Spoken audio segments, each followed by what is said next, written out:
কি হয়েছে?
লাইন ঠিক নেই।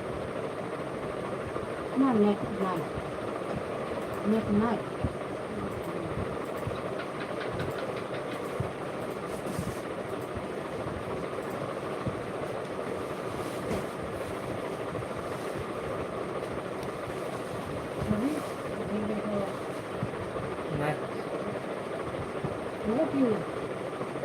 নাপাবো। লাগিব পাৰে অলপ অলপ লাগে না।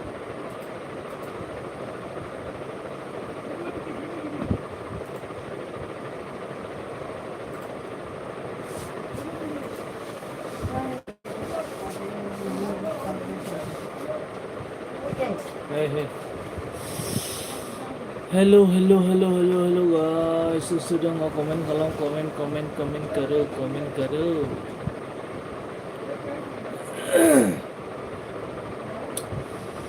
Faidu dose logofor sudah nggak komen kalau komen.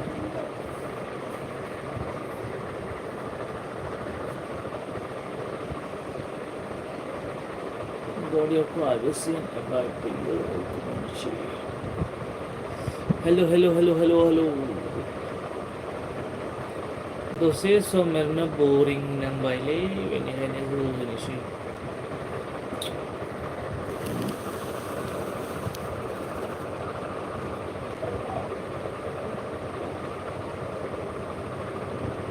Faidu logofor faidu komen kalam de komen.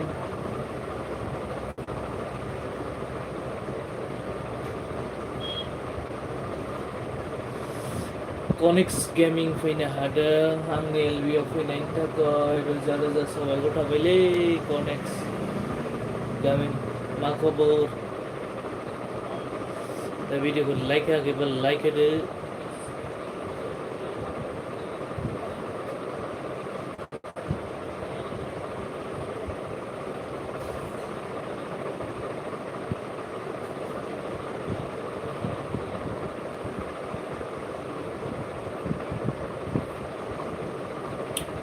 hello sesuatu komen kalam komen lagi tu.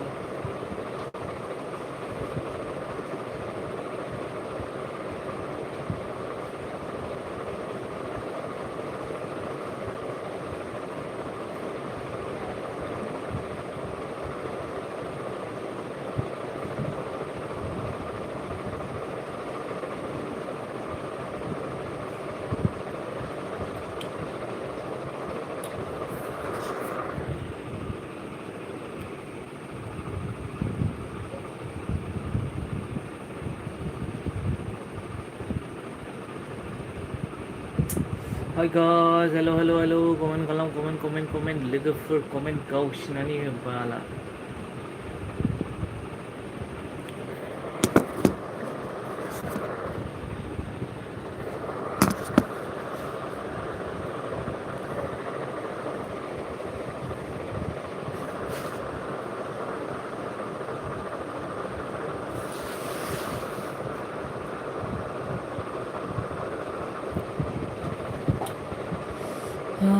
Connex Gaming ada answer dah sur mendang berisni bangun deh.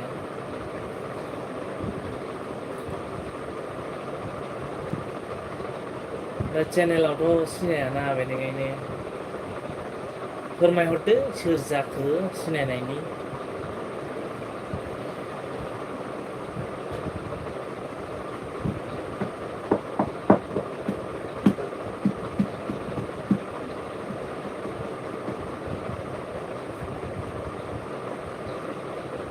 रावबो comment होनांगौरा।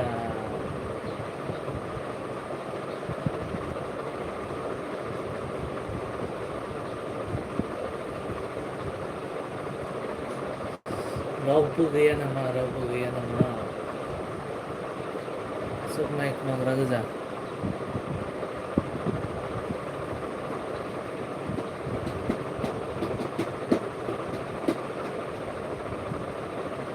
Face देखायबाय थालालै लोगोफोर दिनै बेसेबां face देखायबावनो। सोरबा सोरबा नायनोनो बालायलायबायसो बे face देखायबाय थानानै लाइभ बानायबाय थानाय। ओमफ्राय दा माथो रावबो कमेन्ट खालामग्रा गैया।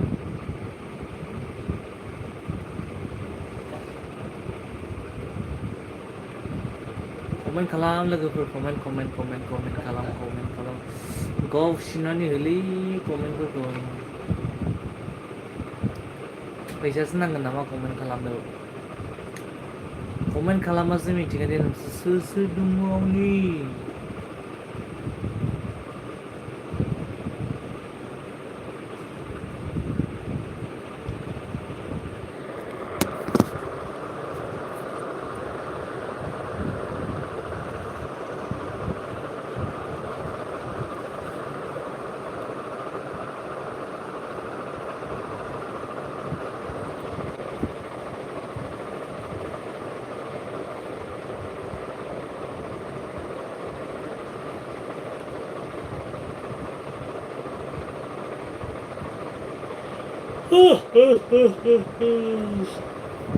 हेलो गाइस, कौन है मेरे एलबीपी अभी प्लीज़ यार कमेंट करो। और अगर मेरे चैनल पे नया है तो प्लीज़ यार सब्सक्राइब करके जाना। और आपको सब्सक्राइब रिटर्न चाहिए तो वीडियो को प्ले करिए, उसके बाद कमेंट करके छोड़िए, मैं बाद में रिटर्न कर दूँगा 100%। हेलो कोने आसा प्लीज यार लाइक कर दिया वीडियो तो और कमेंट कर दिया तेতিয়াহে गम पाम मैं कोने आसे मोर एलबी।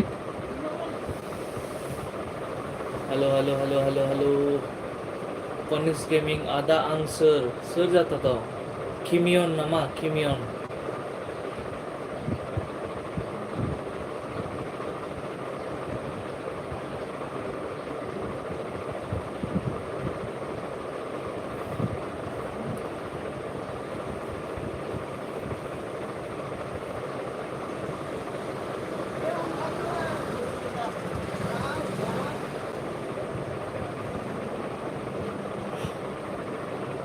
हेलो लोगोफोर सोर दङ? गाबोन 12 तारिख, दिनै 11 तारिख, 13 तारिख समबाराव डिमापुराव रंजालि बैसागु दं लोगोफोर। सोर थाङो कमेन्ट खालाम। लोगो हमलायनोसै इउटुबारजों इउटुबार, ब्लगारजों ब्लगार लोगो हमलायनोसै, होमबासो मिन्थिगोन दा।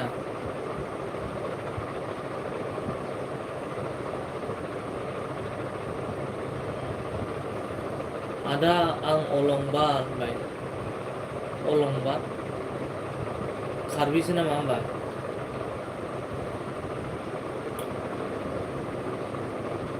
अलम कार्बि सो नामा?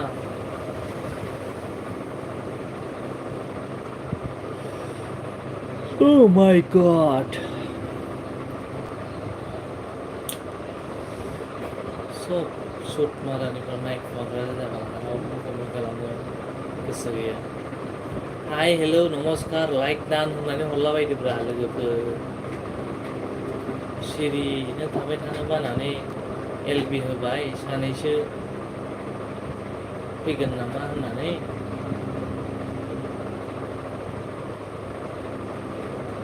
रायलायनो गैया माथो, नायखोमाग्रा गोजा।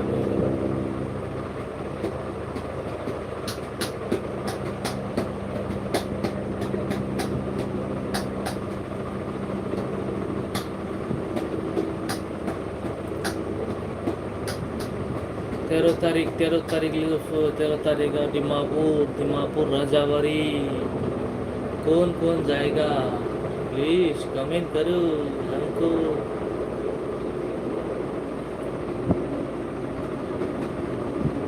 हेलो हेलो हेलो हेलो 13 को कौन कौन दिमापुर में जाएगा प्लीज कमेंट करो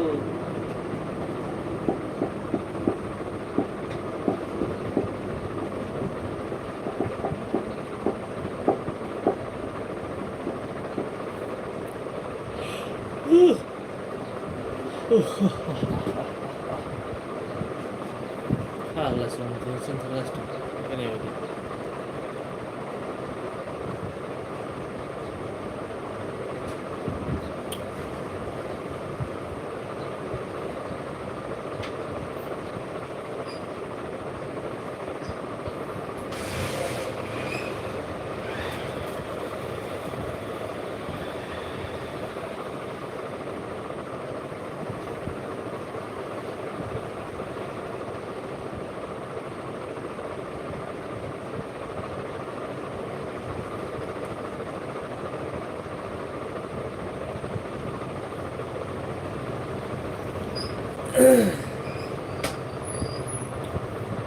समायना नमी गानाय जमनाया आइला नमी महर नसिया zanji siri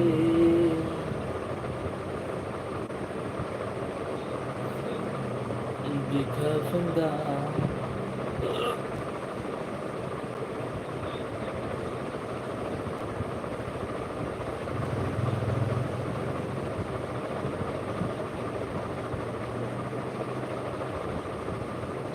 Hello, looking for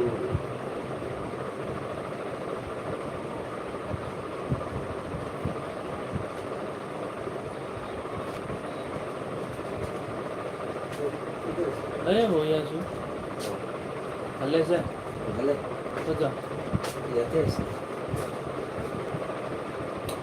हो केस দিব পাৰিম নেকি 2000 देख ना তুমি আপনার ওই তো স্ক্যানার না না নয় গুগল পে করুন আগে তো স্ক্যানার না না दूसरा করে দেব ওই তো ফটো মার দিলে তা 20 টাকা হলো 2000 हां 1000 10 টাকা के মানে 2020 টাকা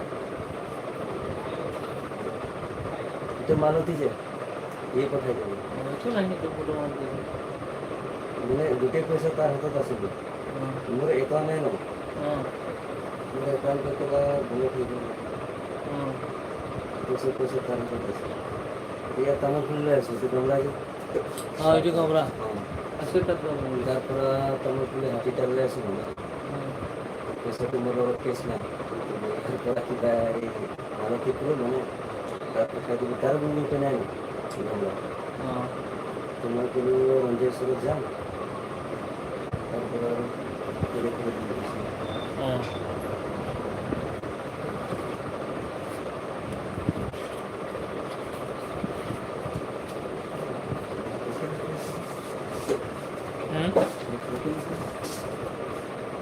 किसे एयरटेल लोग कम पाए तो फोन करो ये नंबर तो कोई नहीं কি সিম চলে जियो ইয়াতে তো ইচ্ছা না हाँ एयरटेल पाए ऐसे तो फ्लाइट मोड मार्क्स में था hello hello hello hello hello सरसों लगे फॉर मानदन गेलु तो इन देखा माने जाकर खाते बिलो আধার কার্ড বনা নাই आधार कार्ड न बनाया মোর ভোটার আইডি তো বানাইছে हाँ কেতিয়া আহিলি তই সোমবাৰে কেৰেলাতহে আছিলি ন নাই নেটৱৰ্ক নাই কোনো অঁ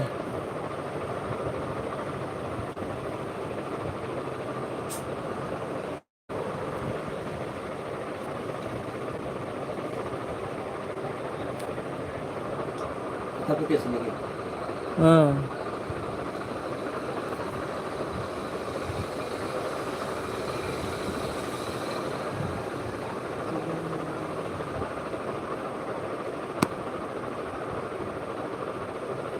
কোৱা নাই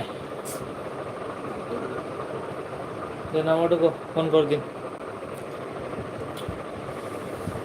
तेरा मेरा मिलना है तेरा 9707 9707 9707 80 80 63 63 19 19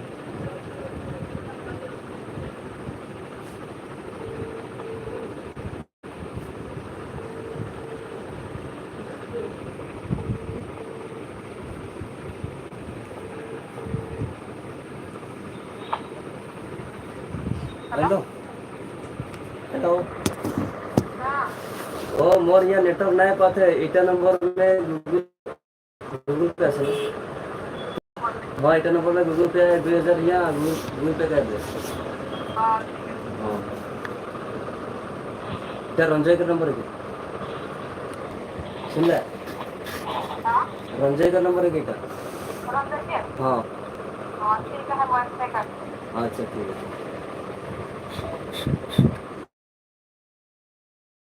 यही गुरु कैसे কিমান কে ল'লি 30 टका ত্ৰিছ না বেছি হয় ময়ো লৈছিলোঁ সেইদিনাখন কিমান টকা ইমানেই 30 টকা এতিয়া আৰু বাঢ়িয়ে গৈ আছে 30 টকাটো কমে গৈ অঁ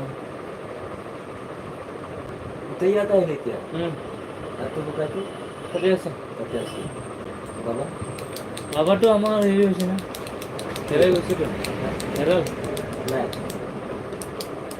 হেৰাই গ'ল আৰু মাটো আছে মোৰ লগত থাকে এতিয়া তোৰ লগত অঁ ঠিকে আছে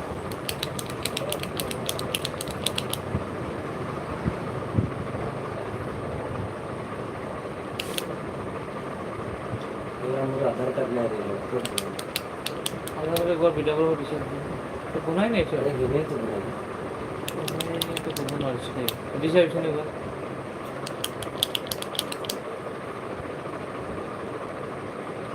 এতিয়া মই ঠেলা চেলা লৈ পেলাই আহিছিলোঁ ইয়াত মানুহ লগাইছোঁ খাই খাক মোৰ ৰঞ্জয় ওচৰত যাম তথাপি পইচাবিলাক দিব লাগে না মই পকেটত পইচা নথৈছোঁ পকেটত পইচা থৈও লাভ নাই আজিকালি ডিজিটেল জামানা আৰু মোৰ একাউণ্ট নাই ন এতিয়া মই ঠিক কৰিমহে ব্লক হৈ গ'ল অঁ লগ হৈ যায় এনেকৈ ইউজ নকৰিলে না ইউজটো কৰা নাছিলোঁ মানে মই হেৰি কৰা নাই আধাৰ কাৰ্ড অঁ ভোটাৰ আই ডি পেলাই হেৰিকেইটা আধাৰ লিংক কৰা নাই লিংক কৰা নাই এইটো লিংক নকৰাৰ কাৰণে ব্লক হৈ গ'ল এতিয়া লিংক কৰিব লাগিব আছে তাতো পইচা আছে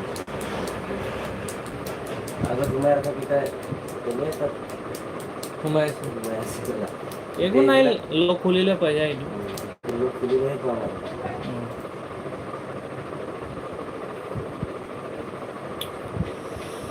hello hello hello hello hello सोर सोरजों कमेन्ट खालामदो लोगोफोर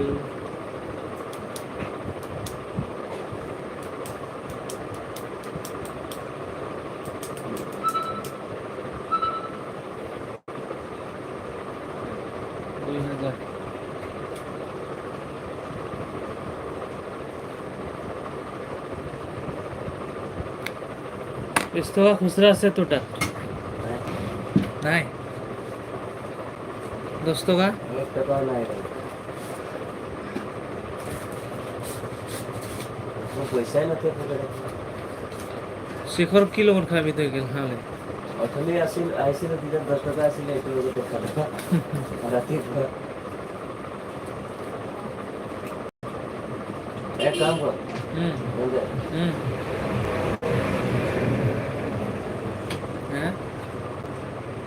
বাকী পইচা তোৰ ইয়াতে সোমাব हाँ তই মোক ঘূৰাই দিবি মই আৰু আহিম 2000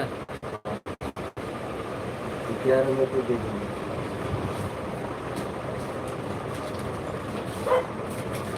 তেতিয়া মালতীও আহিব নোৱাৰে না हाँ किले মই দিছোঁ তাক किले बना रहे কিয় কি মাইকী মনকে লাগে তেতিয়া আৰু মই তাক কৈ দিম তাক ঘুমাই থৈ তুমি আহি আছো हाँ ठीक है ठीक है Oh my god অলপ ডাঙৰ কৰি দিম ঘৰো কৰিছে হে মই এফালে চব আছিলে কৰিম ৰ অলপ ডাঙৰ দোকানটো বনাম এই ৰাস্তাৰ পৰা অলপ ওখ বনাম পানী তুমি সোমাই যাম সোমাই হৈ যায় ইয়াত লাগি থাকে হ'লে আহি যায় অলপ অলপ অলপ উঠা দোকান বনালে চব চাম আৰু এইটো ৰাস্তাৰ পৰা অলপ ওখ বনাম ৰাস্তাটো ওপৰ হৈ গ'ল দোকানটো ওপৰ হৈ গ'ল তাৰপিছতহে চাম আৰু দোকানটো ডাঙৰ কৰা চিন্তা কৰিম আৰু ইমান ফটাফট ক'ত নহ'ব আস্তে আস্তে হ'ব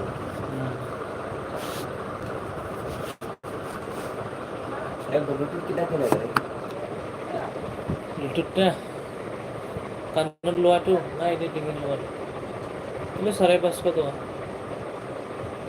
বেটেৰী লাষ্টিং বেটাৰী লাষ্টিংটো দি আছে মই চলাই আছোঁ 3-4 দিন এনেই গুচি যায়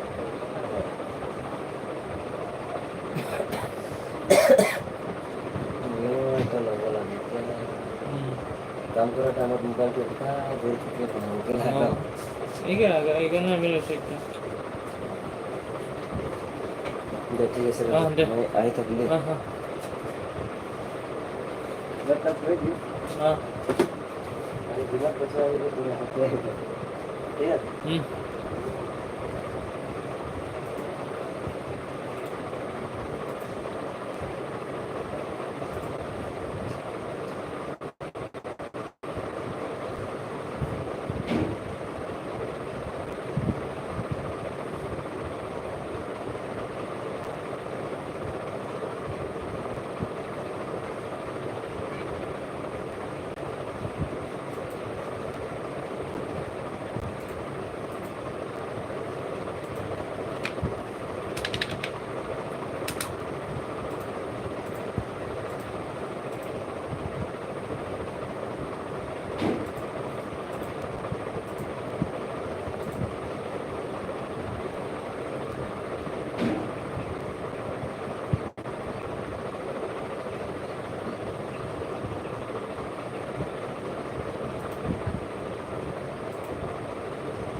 hello hello hello hello hello hello hello hello hello hello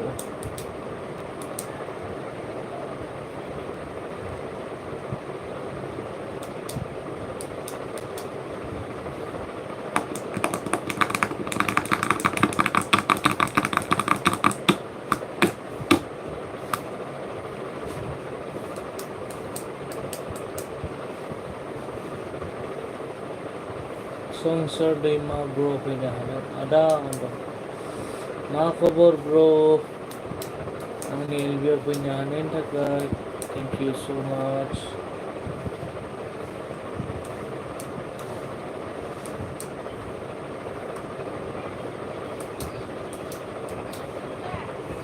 मा खबर फोरमायहरदो ब्र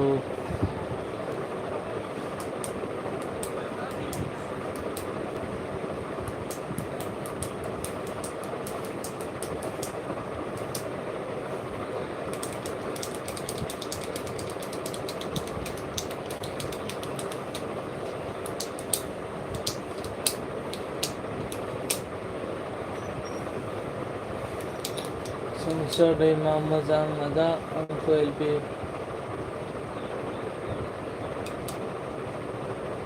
मोजां आदा आंखौ एलबि फैनायखाय हाबबाय आच्छा माथो खालामदों आदा होनदों दङ जिरना दं दखानावनो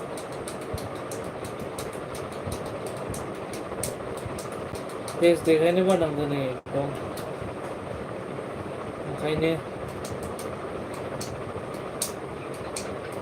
ओरैनो लागायना दोनदां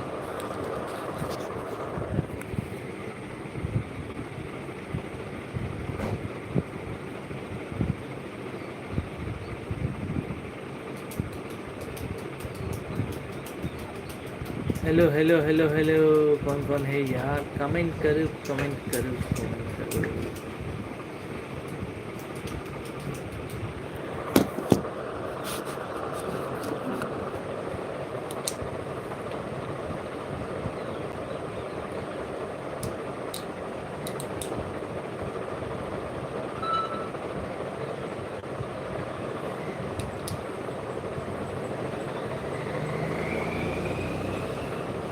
संसार दैमा ए होनदों दासो नुनाय बायदि मोनबाय आच्छा नंगौ नामा ओमफ्राय माथो ओंख्रि जानाय दिनैलाय संसार ब्र खिन्थाहरदो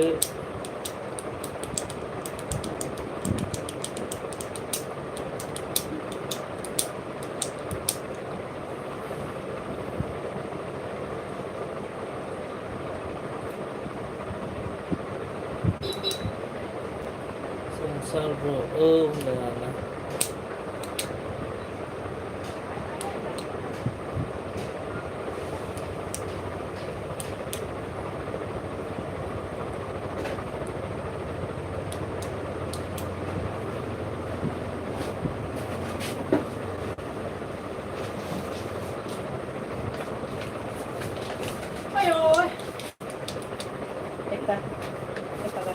एक हजार जीपे नहीं với chạy số phun tôi tại đây anh biết là phun tôi làm này rồi nên để chạy số đó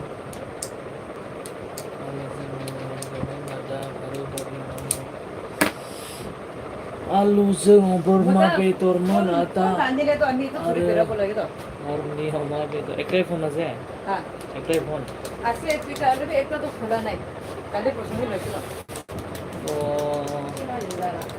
नोगोद गोथाव गोथाव माथो ब्र अहाय दङ पार्टिफोराव नामा ना न'आवनो itu konferensi ini hari ini मोजां बेथ' apa tuh जेबो istri boleh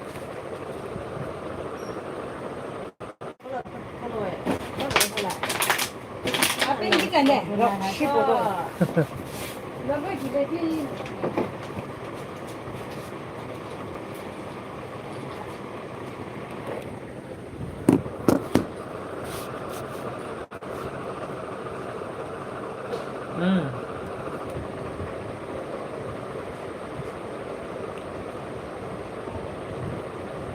रुमावनो दं आदा मैया मेकआप खालामनानै एसे मोननायजों जासाबबाय आदा गोबावसैमोन बेदर बायना जायैया बेखाय आच्छा ब्र माने नोगोद बायखाबाय आरोना होमबा अमाबो बोरमाबो ना मा होनो हम दाबुल आरो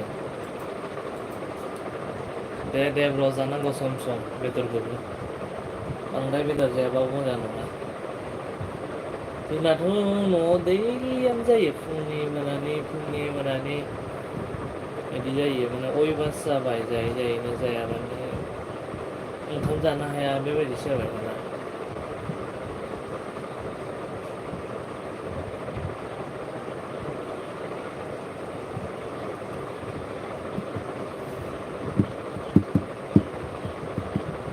औ आदा मैया अमा जाबाय दिनै बोरमा जाबाय आदसा दे जानांगौ ब्र ओमफ्राय बेसेबांसो मोनबोखो मैयालाय बेसेबांसिनिमोन माबाया एग्रिमेन्टआ बाहा मेकआपनिया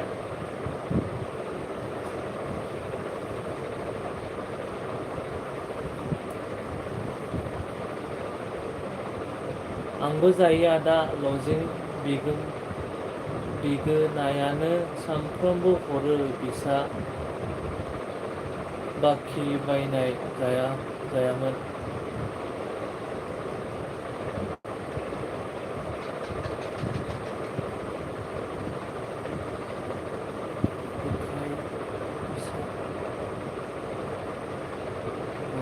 बेखाय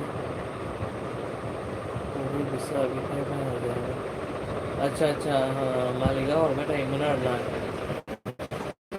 बिदिनो मोजां मालिक मोनबाथ' मालिकआ अनोना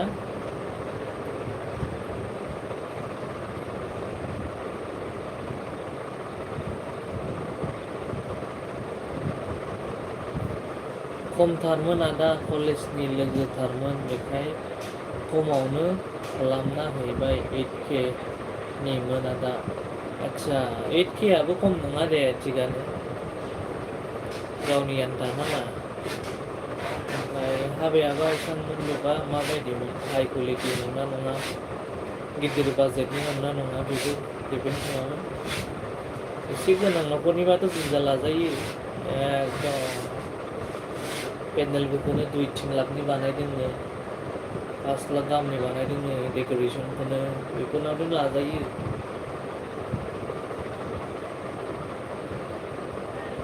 औ सानफ्रामबो हरो ना बेदर नङाबानो ओंखाम जाया मेसाबो जब मावो नालाय डिउटियाव थांबानो फैनायाव लाबोयो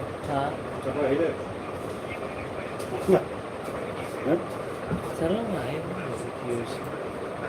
Non è quello che non era isso.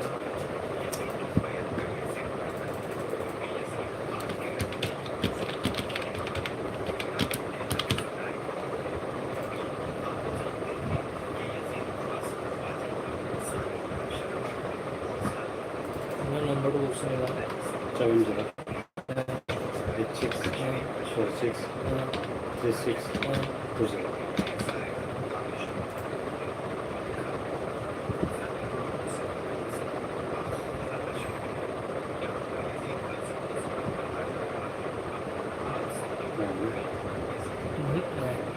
Datang खुला ही नहीं ये ऑप्शन एक आहे ये ऑप्शन आहे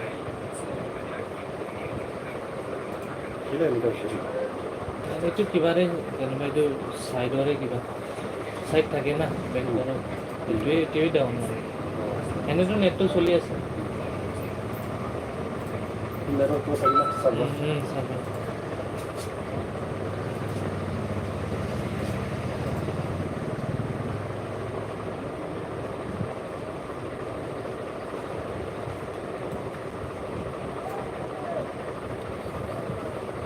सिख्लाया ख्रिस्टान आदा ओमफ्राय दा हिन्दु जाबाय आदसा ओमफ्राय मायाव होनदोंमोनलाय मेकआप खालामनाया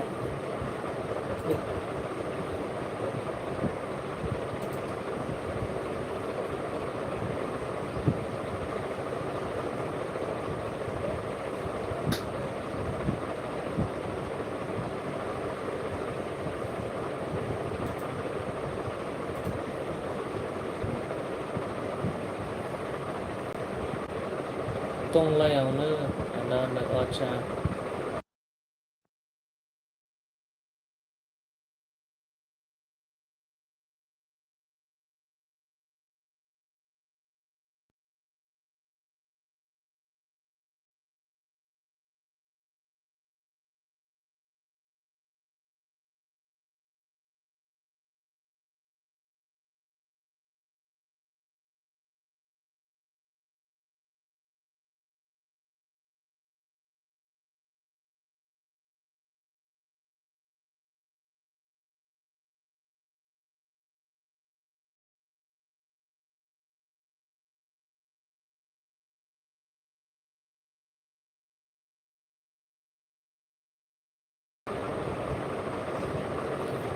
यार अच्छा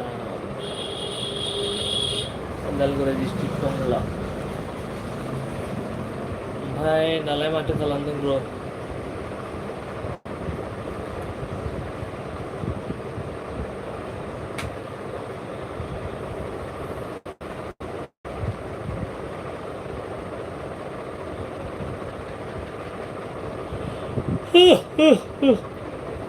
साला उन्दुनोसो ओंखारलायदों हेल' हेल' हेल' हेल' सोर सोर दङ लोगोफोर कमेंट खालाम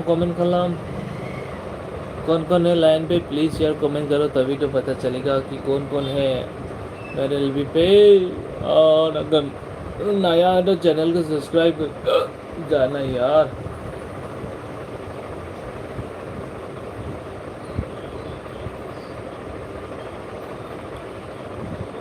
सुबह होने ना दे शाम होने ना दे एक दूसरे को हम सोने ना दे तुम मेरा हीरो ओ हीरो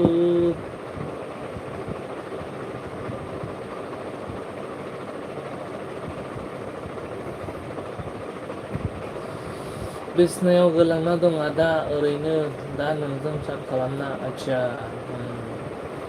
ओमफ्राय दिनै कलेज दंना गैयामोन ओमफ्राय जोंहा पिएस नार्जारि फैनो हादों आंना पिएस नार्जारि माने पुलिस स्टेसन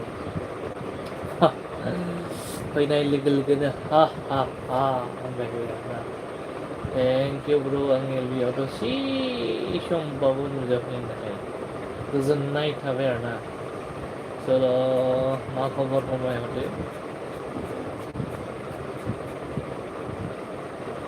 सिफुंनि देंखो HD Rawat 81 hello bro good afternoon dengarna hello bros HD Rawat good afternoon कैसे हो आप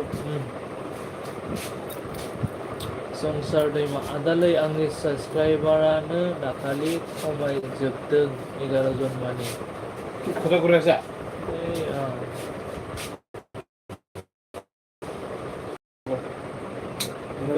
जिपेनाय हाँ जिपेनाय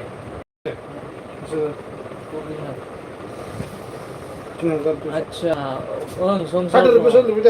संसार ब्रो हमारे देवी माने मा जायो मिथिबाय एलबिआव साबस्क्राइबार लानायफोरा हारसिंनो खमायजोबो मानो होनबा बिसोरो डाइरेक्ट चेनेलाव थांसिगोन साबस्क्राइब खालामसिगोन ओमफ्राय आरो फैफिनो ना लगालग बेनिखायनो माने आनजाफिननो चान्स थायो आरोना ओमफ्राय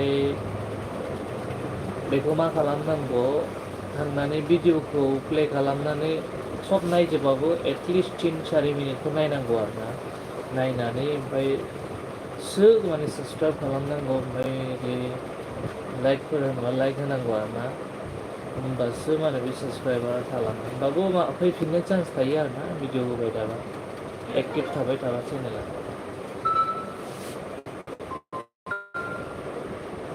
3200 SD Rawat Will bro and you एकदम मैं भी बढ़िया हूँ और आप बोलिए where are you from SD Rawat support me also bro ठीक है I will support you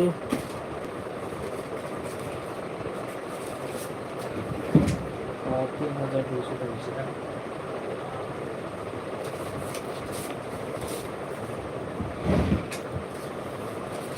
video call করে কি করা যেত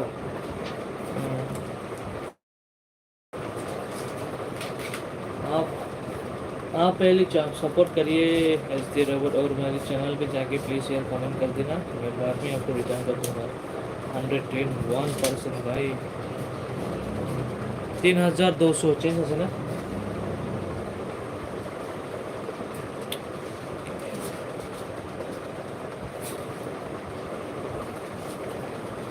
सिफुनी दिन जो एक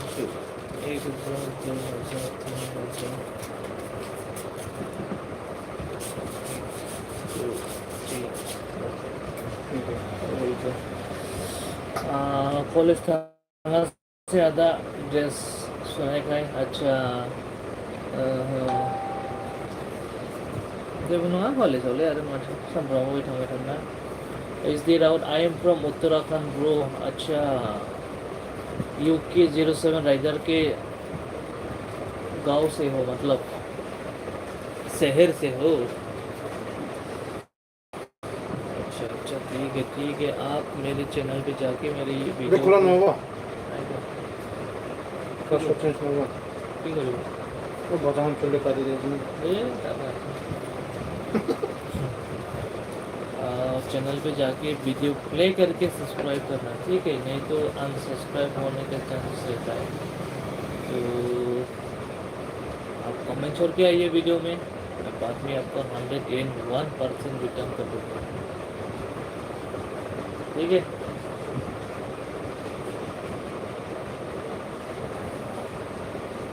हाँ वेलेस से प्रो हाँ यूके 07 की गांव से है ना क्योंकि वो भी तो उत्तराखंड से ही है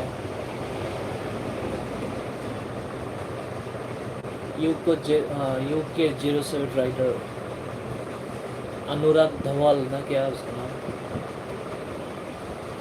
बहुत अच्छा लगता है पॉपुलर यूट्यूबर इससे वाला उसका बाइक कलेक्शन इतना अच्छा है नहीं यार फिदा हो जाता है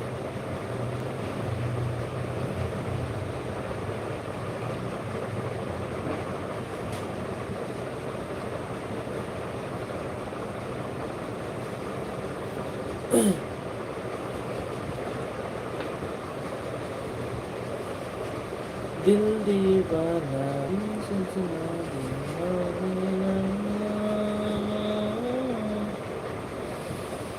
ये पगला है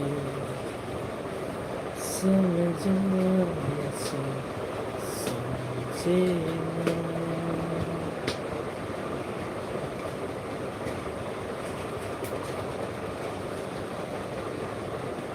Sungsar दैमा ब्र मानसिफोर दं नामा आदा होनदों दखानाव बिदिनो सासे सानै फैयो थाङो जागासिनो दं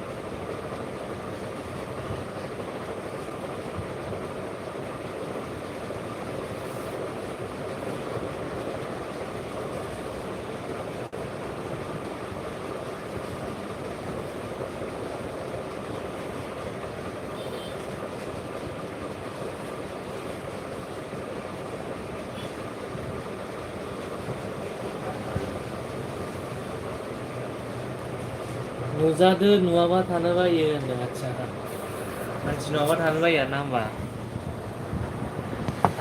ए आ गया हम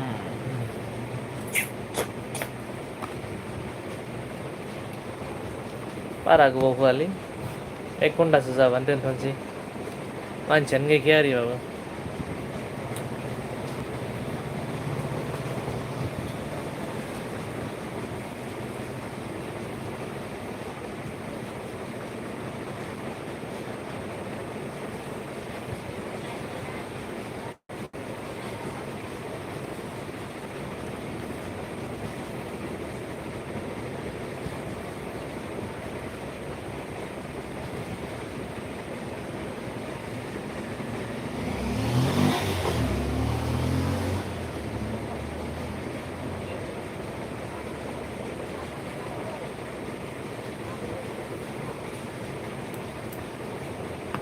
एक्स मैक्स लाइव आया है मेरे एलबी पे क्या हुआ रो रहा है क्या एक्स मैक्स लाइव रो रहा है क्यों रो रहा है भाई मत रो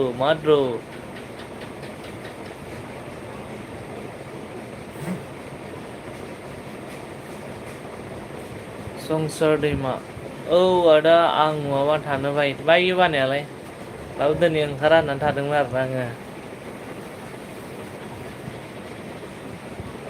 मानसियानो फैया नों लागायना दोनबाय थागोन आं दिनै इदि सानबाय थादोंमोन आरो संसार दैमा 45 मिनिट जाबायानो नोंबो ओं जाबायथ' आरो 15 मिनिटसो बावनोसै 60 मिनिट होनोसै ओमफ्राय बेनि उनाव दोनसै आरोना बांद्राय मानसि गैयाबा थानो बायो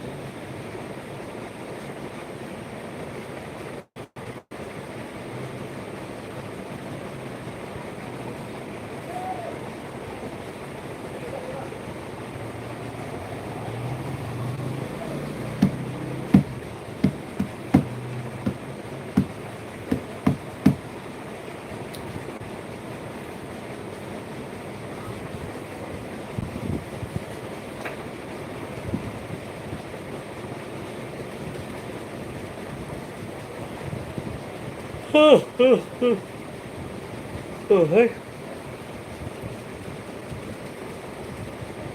उन्दुनाय जायासै बाला सानाव सामफ्रामबो उन्दुयो आं बेनिखायनो सानाव सियायबाय थायो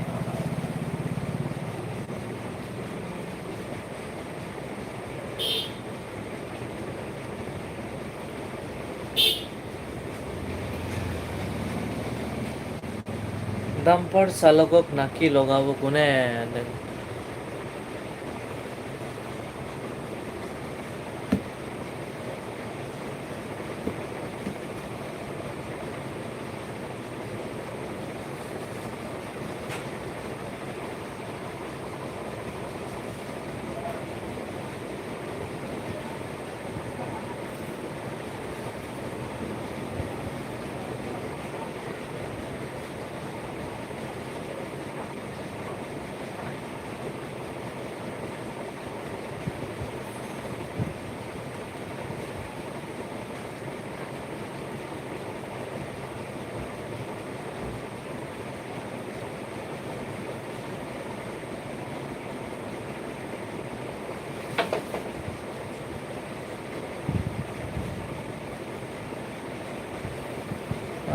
मा होनदों आदा गुवाहाटीनिफ्राय नोंसोरनि एयारपर्टसिम बेसे लायो फ्लाइटजों आदा होनदों गुवाहाटीनिफ्राय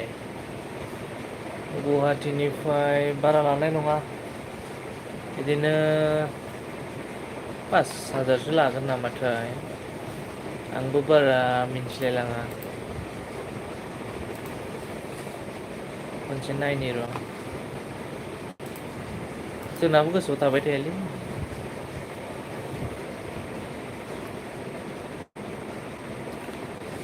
सिफुंनि देंखोजों आंखौ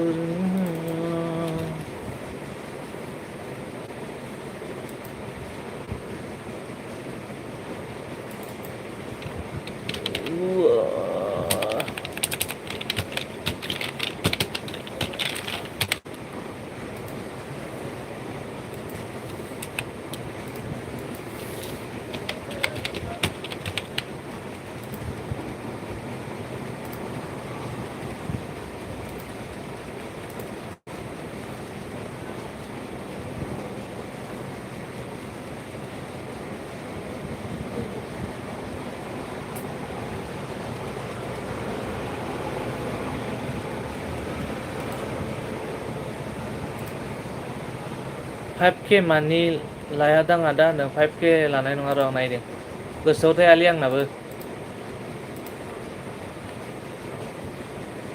बिदिनो 3,000 सामथिं फैगोन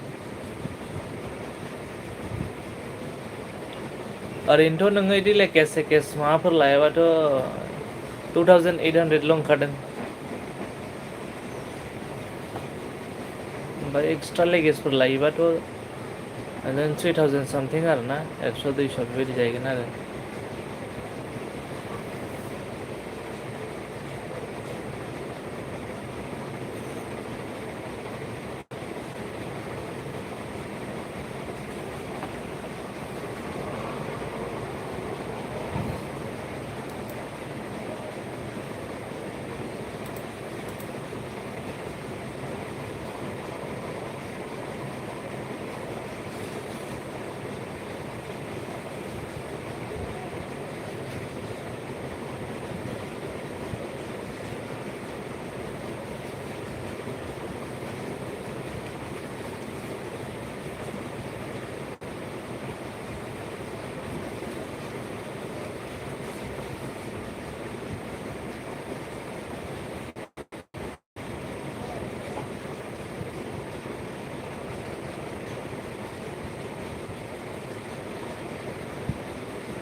बांद्राय गोजान बास ट्रेनजों थांनो बायो आं होनदों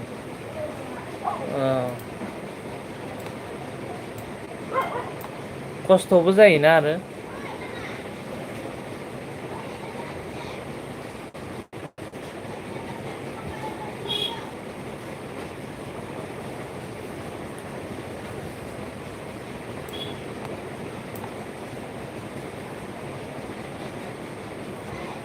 आं थांनाय गोजानजों बास ट्रेनजों गाखोबा खस्थ' जायोथ' आरो बासफोरजोंथ' आंबो बाखायोसो एकदमबारे ट्रेनावबाथाय एसे मोजां मोनो आरो गाखोनो मानो ट्रेनाव बारा एसेबां उसुबिदा मोना आरोना आं ओमफ्राय खिन्थु बासावबाथ' बास जाखायोसो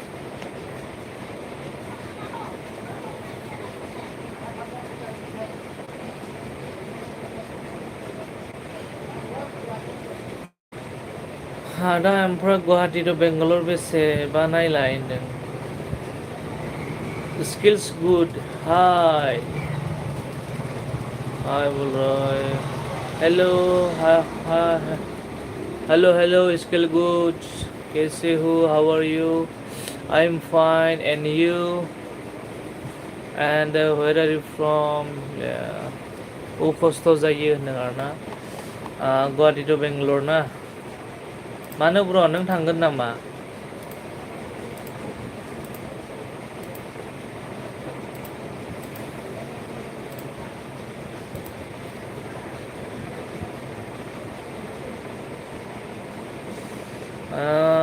skill goods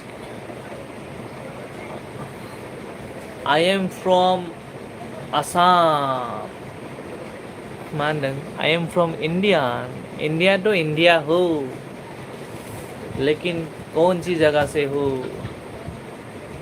I am also Indian they also Indian she also Indian सब भी Indian है यार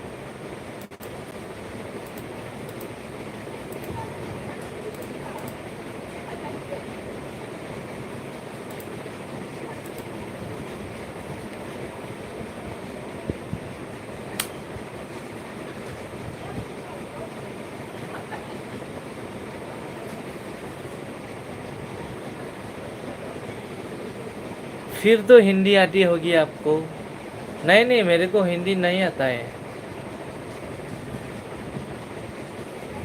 आपको भी नहीं आती होंगी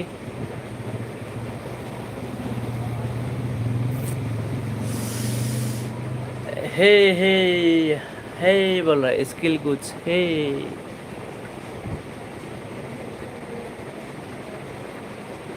आप हिंदी हो तो बोल रहे हो यार हाँ हिंदी तो बोल रहा है तो आपको आप भी तो सुन रहा है ना तो पूछ रहा है इसलिए मैंने बोल दिया ऐसे ही मजाक Pay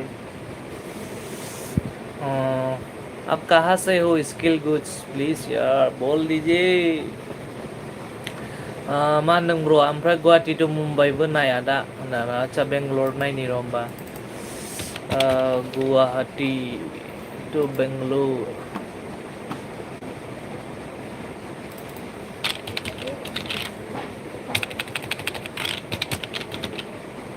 Guwahati two Bengaluru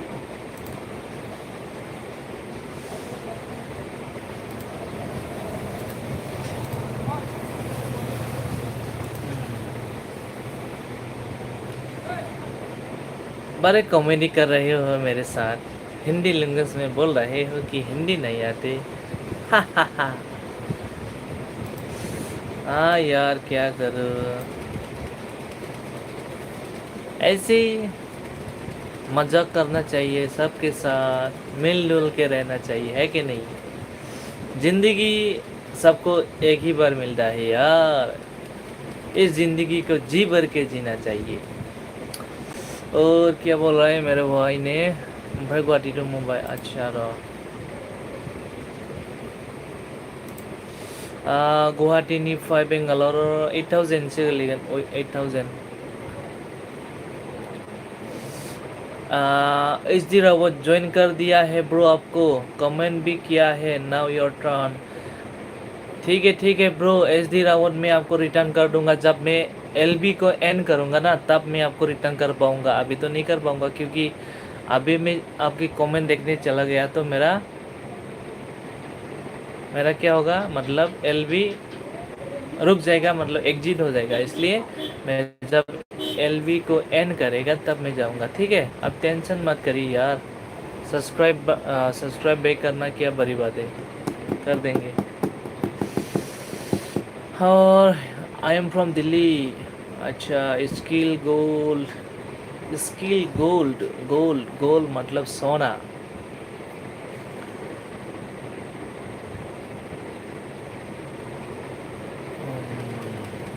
I am from Delhi, Delhi से है क्या? और स्किल गोल्ड ने क्या कहा? Right and great.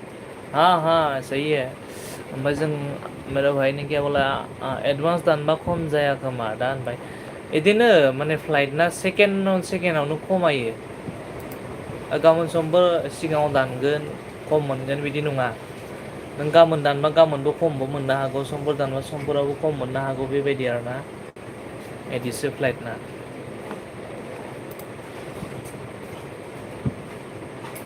और एचडी रावत ने क्या बोला? दिल्ली में क्या चल रहा है? स्किल गोल्ड ने क्या बात बोला? दिल्ली में कल भयानक तूफान आया था। अच्छा, कोई नहीं मरा है क्या? और एचडी रावत ने क्या बोला? केजरीवाल का क्या चल रहा है? अच्छा, केजरीवाल तो छूट गया जेल से। उसको तो मैंने कल न्यूज़ पे देखा था। चोर मतलब वो छूट गया जेल, जेल से छूट गया। और गुवाहाटी टू मुंबई, मुंबई।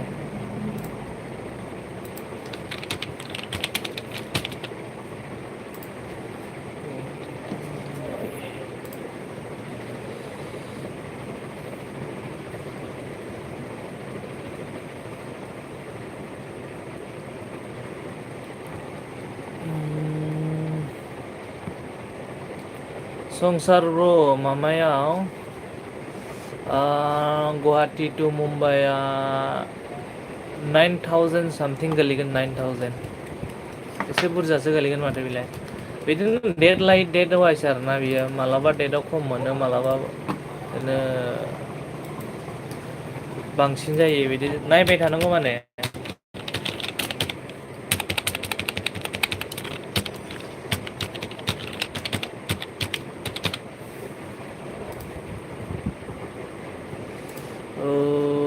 केजरीवाल का क्या चल रहा है? अच्छा है, भयानक तूफान। केजरीवाल का क्या चल रहा है? स्किल गोल केजरीवाल। अच्छा, ये पूछ रहे हो? नहीं नहीं, स्किल गोल क्या बोला?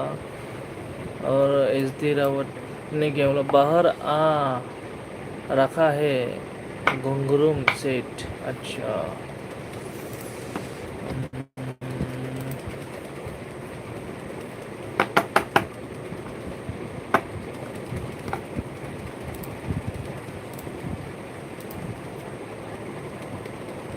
और स्किल गोल ने क्या बोला? तुम्हारा नाम क्या है? किसको पूछ रहे हैं आप? एचडी रावत को ना मेरे को?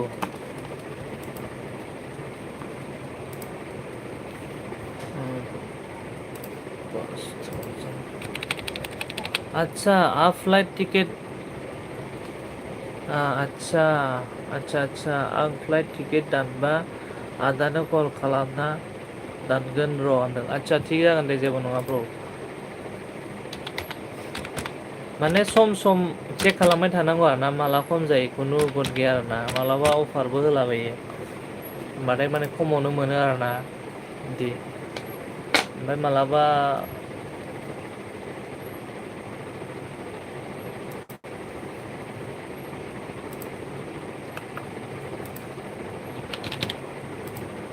मालाबा एसे बुरजा जायो आरो।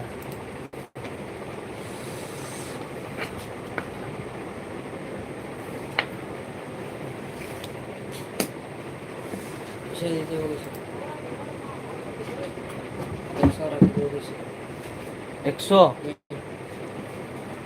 40,000 100 ৰাখিলেতো নহ'ব নহয়। আজিলৈ 40,000 হৈ গ'ল পঠোৱা। বুজিলে? 35,000 হয় বোলে। হা? 35,000 হ'ব বোলে। এতিয়া উঠালে 40,000 হ'ব। এতিয়া উঠাৰ লগত যোৱাকালিলৈ 35 হৈ গ'ল।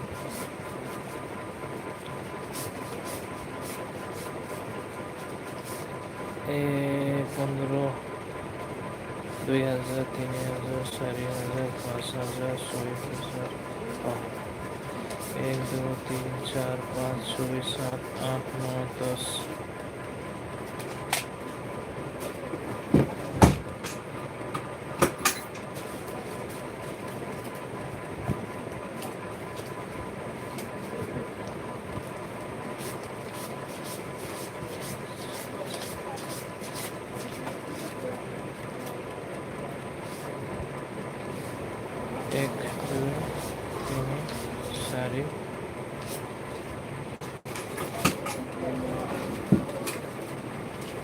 আৰু দিব লাগিব বুলি কবি হা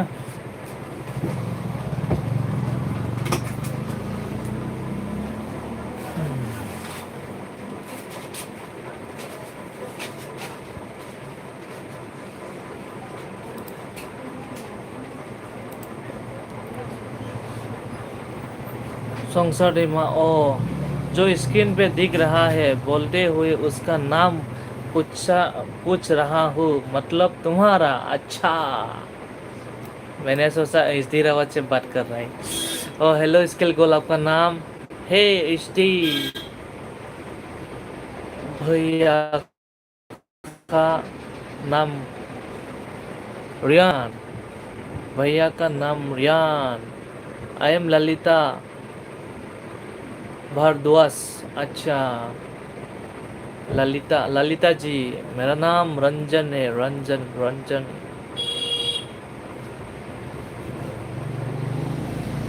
यस ओ वेयर आर यू फ्रॉम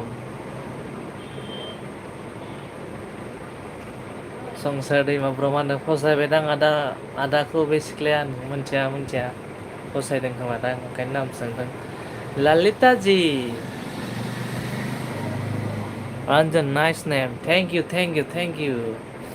और आपका ललिता है ना ठीक है बहुत आपका भी बहुत प्यारा नाम है बहुत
और तुम्हें कितना लैंग्वेज आते हैं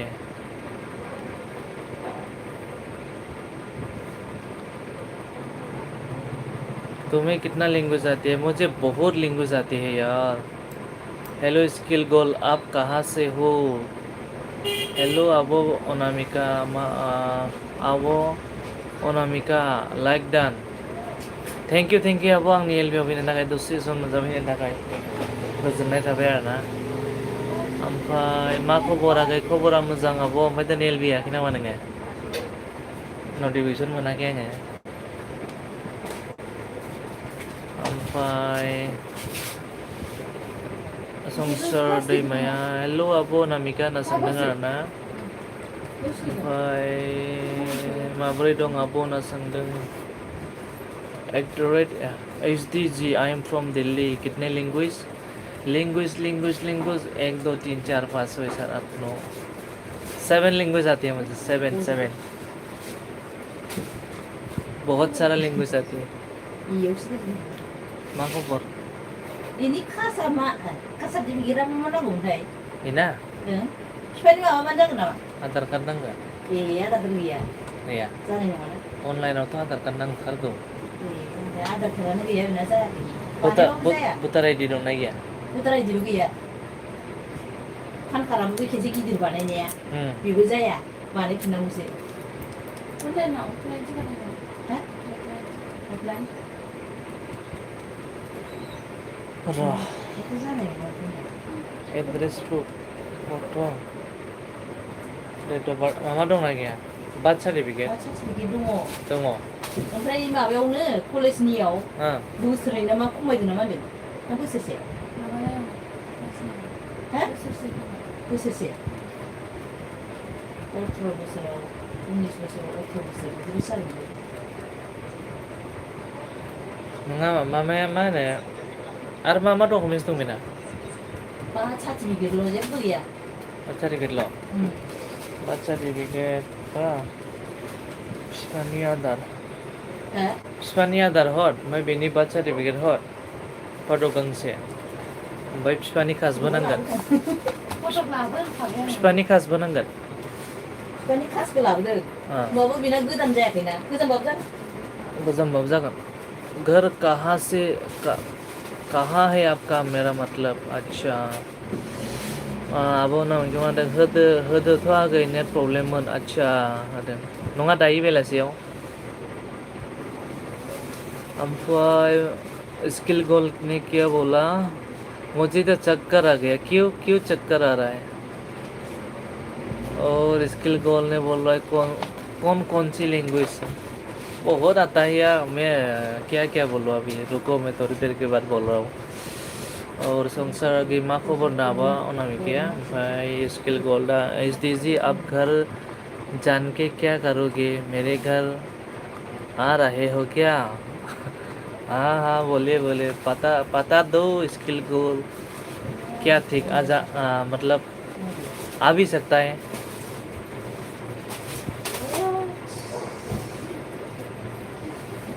ओमफ्राय नै बेखौ फिलाप खालामना हरनो हागोन नामा मास्टर कलेजाव माबा होनांगौ हागोन बेनो बेनो आधार कार्ड लाबोदों हो आधार कार्ड दानिया हाँ मबाइलावसो दं र' ओरैनो अबेनिफ्राय न'आव थांनाय गर्ल्सनि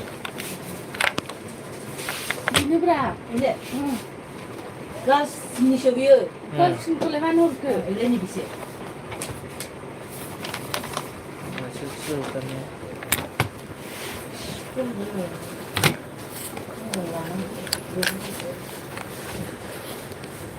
SD Rawat no I am from Uttarakhand skill goal अच्छा अगर ना गई आं सारिताया अनना मोजां हबो सारिता दे हो आं एरनो होलाबायदोंलै जोंना मानसि गैयाबाबो जायो जाला मोननानै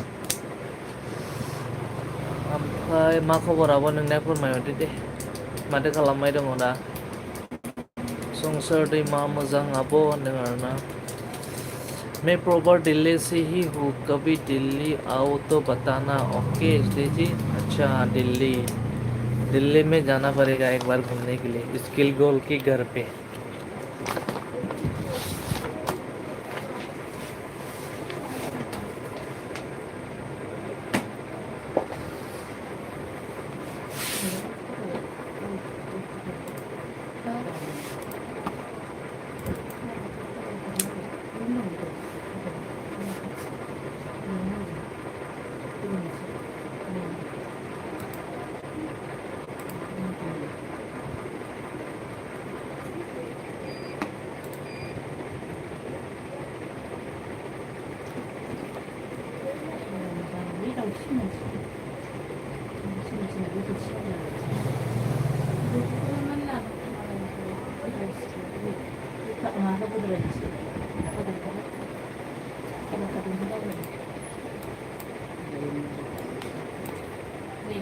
मबाइलावसो आंनि वाट्सएपाव हर हो आंनि वाट्सएपाव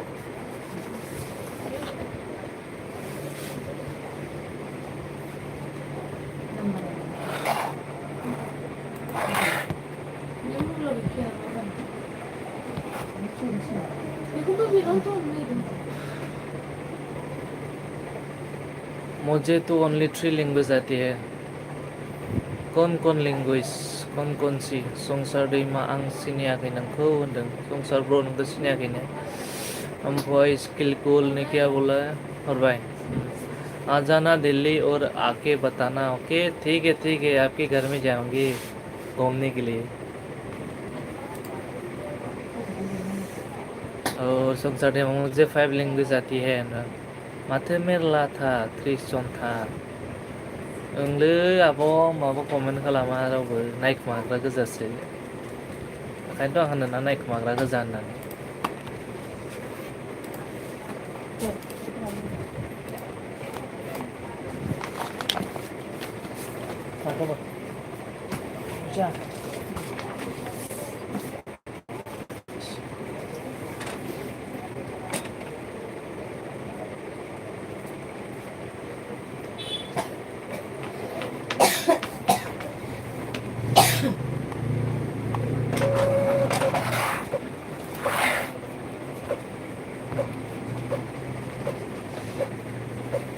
एसडी जी आप मुझसे पूछ रहे हैं क्या कि कौन कौन सी लैंग्वेज आती है मुझे?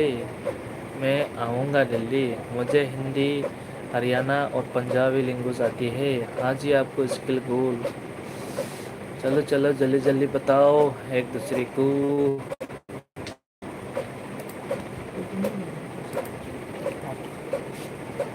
चेक खालामनो मा खालामगोन फंबाखौ एखौ लालायनो কি আছিলে recharge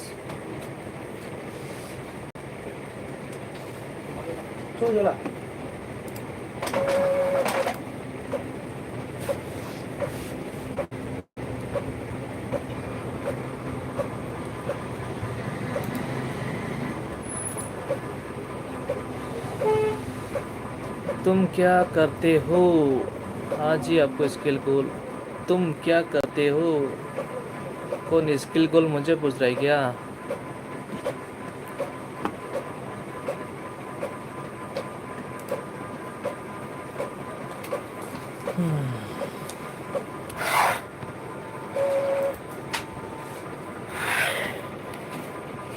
सेंग्राखौना हेसै Hmm? सेंग्राखौना हेसै Yang mana? Baygon.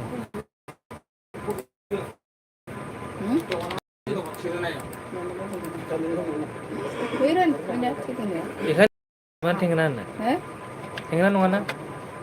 थेंगोना Ini. दिनैसो सावदों खोमा Baygon sudah. Baygon होनो जोङो न'। दे आखाइ हो। थेंगोना बेलेग आखाइ हो दे। थेंगोना माने बैसानि माबा हरमा मोनहानि खान्दा। गालि फंबाय हगम मावनानै खान्दा। बेखौनो होनाखै बेखौनोथ' थेंगोना होनाखै नोंसोर होनो खोमा जों। जों माबासो होनो बेगन किसिम? थेंगोना होनबाथाय लोंनाय बारा जाबाय लोमजादोंमोन आरोना लोंबाय जों लोमजादों ना मादों हमनो हाला लोंबाय थाबाय 1300 दं।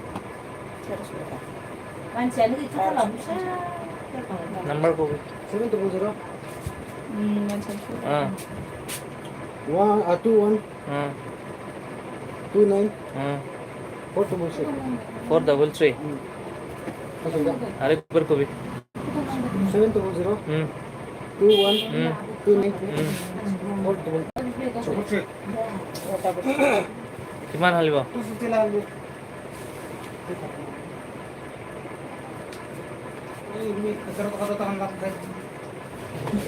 লৈ খাব লাগিব তো উপায় নাই।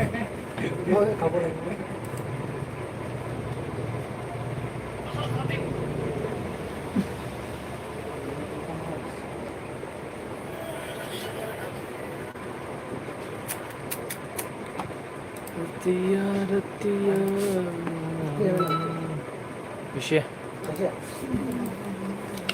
পইচা কোন দিব? পইচা দিয়া আলাক মানুহে আছে 1200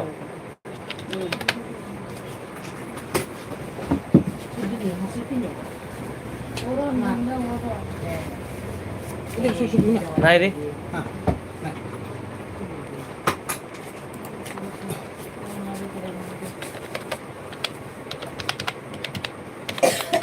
देखिए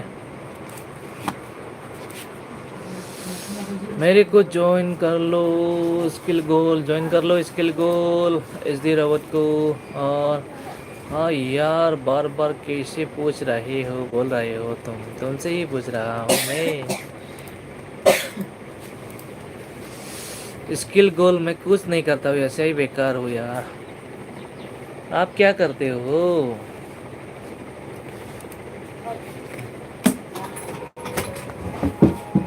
लांजादों थांगासिनो दङ फिसा दङ 20 थाखा हा थिनालियाव ओरैनो दङ ओमफ्राय फैयै आब' नामे गैया अन ओइ मा लिरखो आब'आ ओइ हरदो 20 थाखा उनाव आरो उनाव 10 थाखाबो जायो दे। बिराद सालुथार बियो नै उरायगोन और इसके बाद स्किल गोल तुम मंजुलिका हो मेरे मैसेज का रिप्लाई तुम मंजुलिका हो मेरे मैसेज का रिप्लाई नहीं करते जल्दी इसलिए अच्छा अच्छा अच्छा मामा लिरका apa माथो हमना नायासै मा बासा जाखो बेलाय सापर्ट खालामदो आब' आंनि फिसा चेनेलखौबो अनोबा आब' अनामिका नैबे संसार दैमाजों लोगो जालाय ओमफ्राय जा अनसुमै फैदों मा खबरा दा होनदों मोजां खबरा ब्र ओमफ्राय नोंना मा खबर फोरमायदो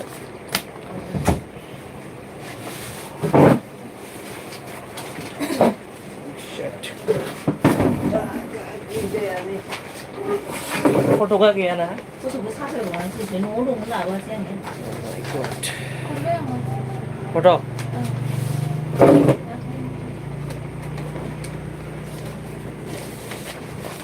आदारखौबो हरबाय बेखौ लानो अरिजिनेलखौ लालाय बेकार बेकार बेकार कोई नहीं होता सबका अपना टैलेंट होता है तुम्हारा भी कोई टैलेंट होगा समय आने पे पता लग जाएगा तुम्हें तुम्हारा टैलेंट हाँ हाँ स्किल गोल वो तो सही है अभी तो फिलहाल मैं बेकार ही हूँ और बाद में पता चलेगा तो कोई बात नहीं और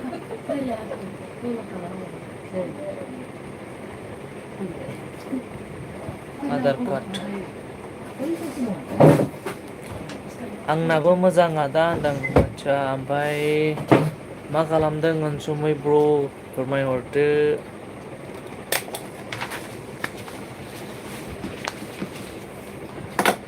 स्किल गोल्ड आप क्या करते हो चलो बोलिए बोलिए बोलिए बोलिए फाइंड द फोटो आदारा मोनसेल' आदारा मोनसेल' सोरना हरनाया मोनसेल' हर बै थि फारसेनिखौ नांगौमोन फारसेनियाबो खेबनायानो गैया माथो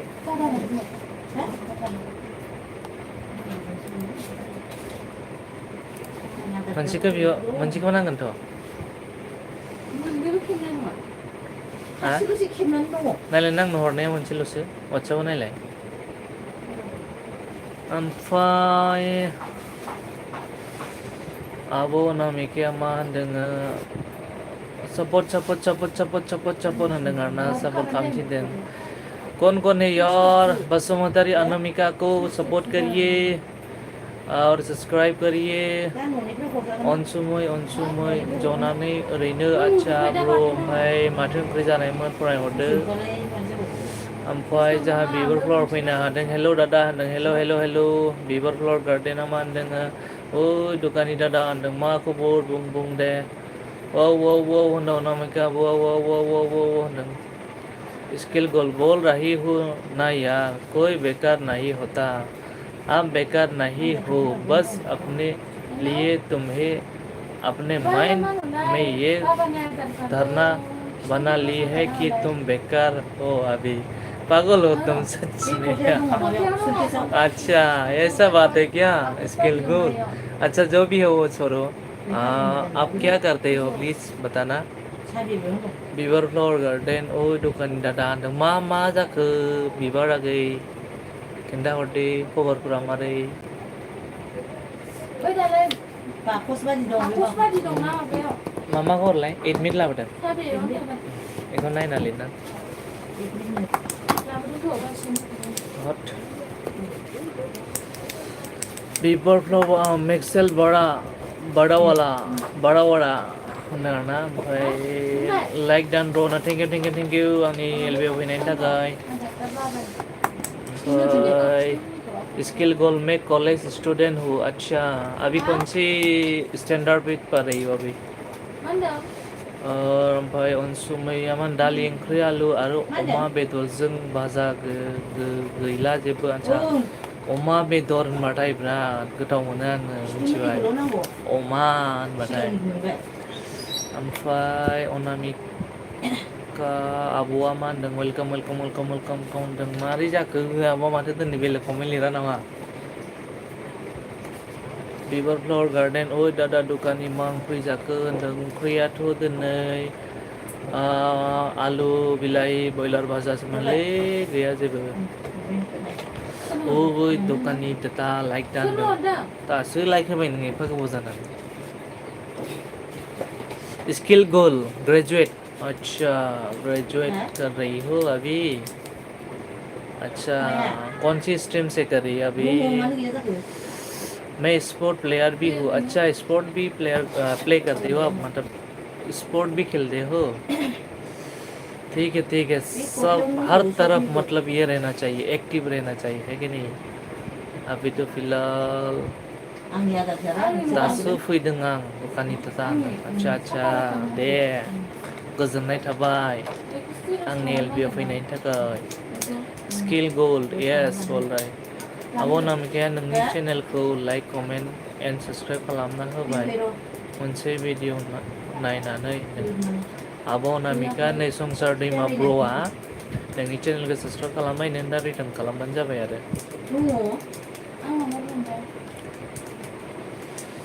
और स्किल गोल्ड आप कौन सी स्ट्रीम से ग्रेजुएट कर रहे हैं अभी बीकॉम बीए बीएससी अनसुमै ब्र'आ मा होनदों दा हराव बायनानै जादो आदा अमा बेदरखौ गोथावनो गैयालै जोंथिं हराव मोनायाव मोना फुङावल'सो मोनो फुङाव मोनबा मोनबाय मोनाबाथाय आरो गैला आरो बेसे फुङावबो सेख'लायनायसो बिराद जाग्रा मानसि थायो जोंथिं ओइ दखाननि दादा नों दखानखौ देखायलाय होनदों दखानखौ मानो नायनो नोंलाय बिबार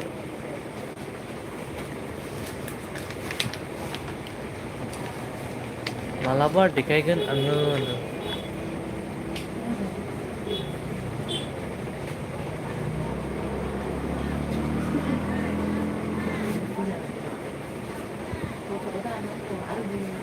ओ माय गॉड अभी स्किल गोल ने क्या लिखा है আমি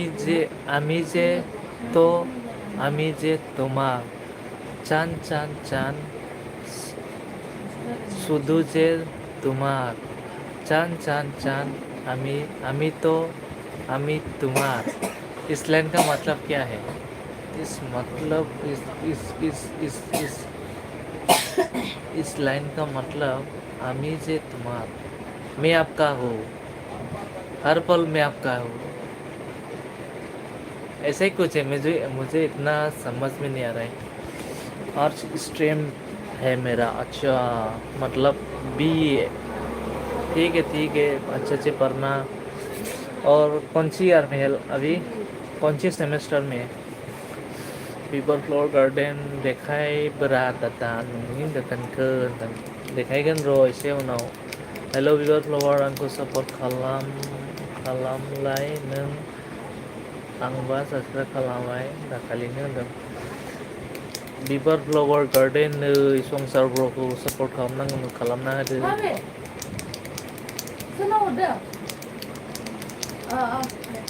होमबालाय गाबोन फुङाव नेनानै थादो अमा बेदरखौ बायनो थाखाय ओंलै गाबोन नेनांसिगोन उपाय गैला जाथारनांगोन आं सिखाव खावहैनो नोंनि दखानाव आच्छा मा खालामनो सिखाव खावनानैलाय नोंलाय जेबो गैया क्लास इन फिउचार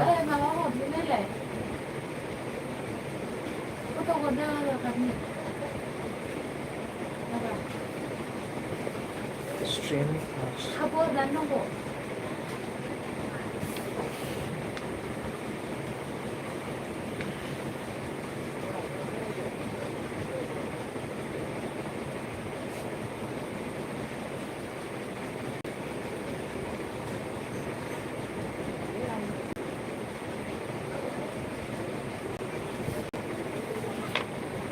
आदाराथ' गैयाना आंबो खालामबायथ' संसार दाखालिनो होनोना ओमफ्राय मा होनखो स्किल गोल आप क्लियर है तुम मंजुलिका हो क्योंकि আমি যে তোমার ये सॉन्ग मंजुलिका का है मंजुलिका का है और इसका सॉन्ग का मतलब तुम जानते हो सब, तुम हुई मैं।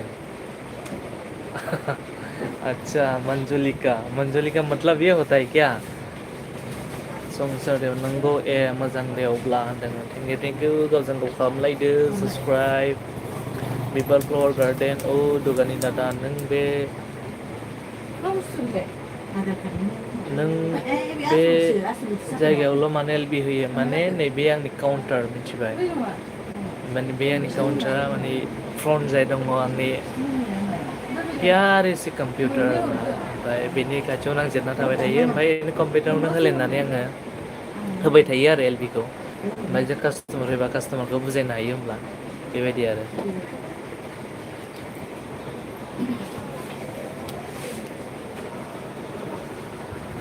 दानि फ्रन्टआव बे दङ आरो इलाय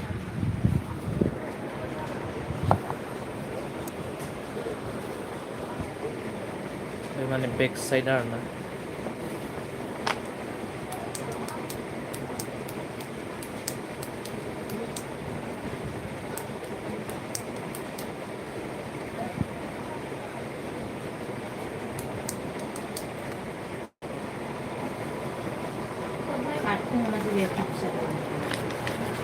मोबाइल फन नम्बर आदारथ' गैयासै, फिमेल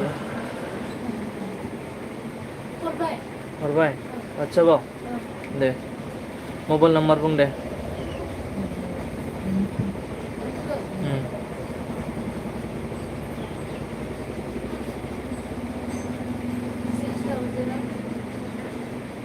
हा 600 141 9426। इउनिक आइडि बानायाखै ना? इमेल आइडि लाय आदा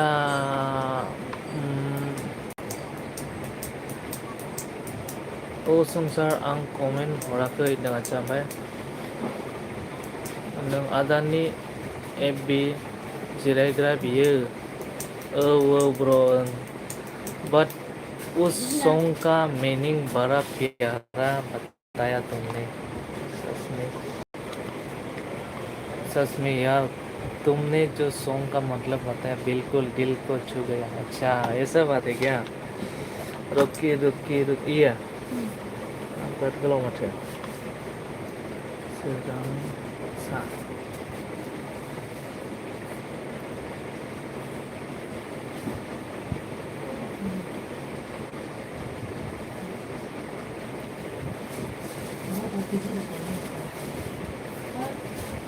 बेखौ माबा खालामनो गर्ल्सनि सिनेमा हरबाय थायो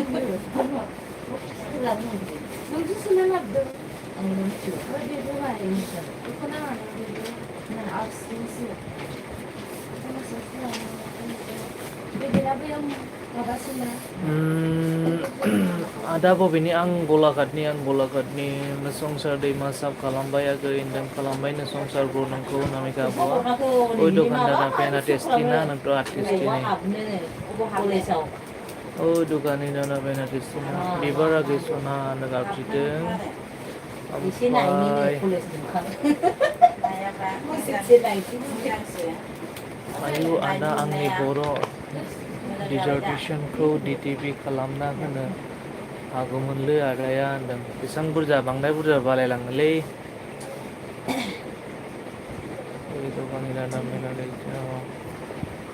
ओमफ्राय बिबार फ्लावरना आब' नामिका होनदों। औ आब' नामिका होनदों। आगै बिबा होनदों। बे गाबग्रायालाय नोंहा दखान होलांगोन दामफैदो गाबग्रा बक्सा दामहैथ'ना लांब्रा, लांनानै गान खनहैबाय था, माइकबो दंखायो। गाबबासो ओरैनो हरना फैगोनथ'। मा हर दामहैथ'ना अके आब' नामिका गोसो सिंनिफ्राय थेंक इउ स' माच आंनि इउटुब चेनेलाव बरायबाय होनदों। आब' नामिका हेपि मादार्स डे एडभान्स अननाय हरबाय आं आंनि गोरबोनिफ्राय होनदों आरोना। आदसा आंथ' आरो गाबोन पेरेन्टस डे ना, मादार्स डे आरोना गाबोन।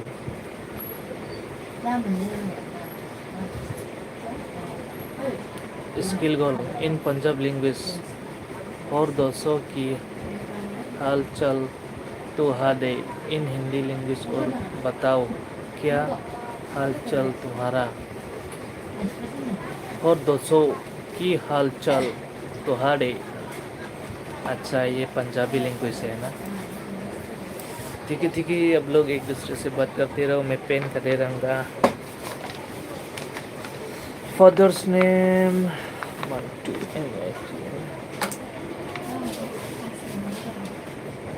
इनकम सर्टिफिकेट लायबाय नोंसा? नों सार्टिफिकेट नांगौ ना नाङाथाय? नांगौ हो? नांगौ। मा खालामनांगौथाय मिथियानो। मिथिया? बोरै जागोन होनबालाय? इनकाम सार्टिफिकेटआ बोरै जागोन आं दाखौ नाङा नालाय हा? इनकाम सार्टिफिकेट बानायनो मबाइल फन नाम्बार नोंसा आफानि मबाइल फन नाम्बार बेलेग दं नामा? हा? बिफानि फन नाम्बार बेलेग दं नामा होनदां? गैया बेनो दालाय नोंना बेलेग जागोन। बेलेग नाम्बार होनदों आं बेलेग नाम्बार होनदों नामा मिथिला। बेनो ना? 600014194226 पुलिस हाबा बेखौ नांथारगौ ना? 600014194226 इनकाम सार्टिफिकेटखौ? एड्रेस इन फुल आंनिया मोरोंना गैया नों सेदनापुर ना मा नोंना गामिया? गामियाथ' रानिफ्रायसो मोन मा खालामखो? सेना फुजि होनांगौ माथो सेदनापुर मोनसे? सेना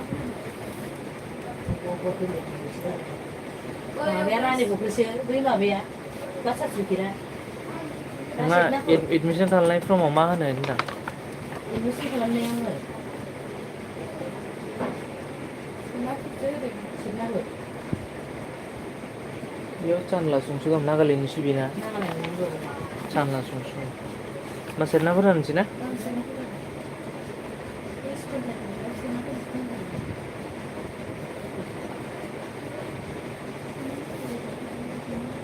इनकाम सार्टिफिकेट माने माबा होबासो जायो खोमा बेबो एकाउन्ट माबा माबि होबा र' आं खिन्थागोन र'। बिसोर होआखैनो आरो आलरेडि सब नांगोन। इनकाम सार्टिफिकेट होनो हायाबाथाय एडमिसन फ्रि जाया। फैसा लागोन आरो ना एसे फर्मावबो लिरनांगोन नै। आप्लाइ खालामनो होनदों नै सानदों अबाव फैसायाव लायनांगौ ना? औ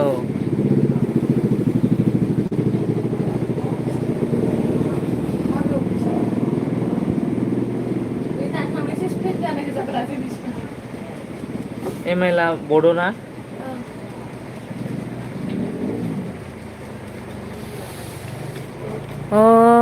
आच्छा बेफोरबादिनो दा मा गिफ्ट होगोन नोंनि मामि बाबानो? आच्छा गिफ्टआथ' दख'ना गस्ला बेबायदि होनोसै। थेंक इउ आगै बिबार सनाखि होनदों आदा आं दसे स्टाडि खालामसै ओंखामबो संनांगौ दे बायाना। आच्छा दे जेबो नङा संसार ब्र आंनि एलबिआव फैनायनि थाखाय जोबोद गोजोननाय थाबाय आरो ना। थेंक इउ स' माच मानो होनबा नों बिराद सापर्ट खालामो आरो ना आंखौ। ओमफ्राय मा होनदों क्या कर रही हो तुम पंजाबी के कर रही हो तुसी हरियाणी के कर रही है तू? अच्छा वेलकाम आबो सना होनबाय बिबार ब्लगार ना वेलकाम संसार दैमा आगै सना आब' नामिकाया एलबि होसिगोनसै ना बाराव गैलाया। संसार आगै नों बबेनि होनदों स्किल गोल्ड के कर रही हो तुझसी तुमको पूछ रहा हूँ मैं। मा साबजेक्ट लागोन? बड' आरो इंलिसआव थाखागोन। ओमफ्राय इक'न'मिक होनसै एडुकेसन होनसै।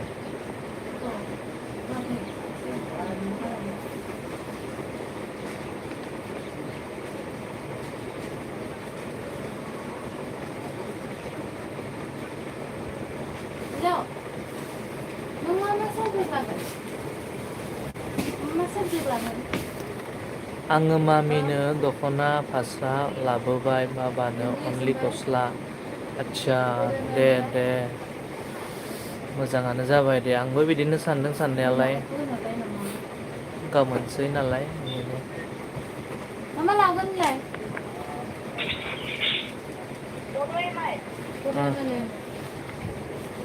Bye. Oke. कमार्सआवसो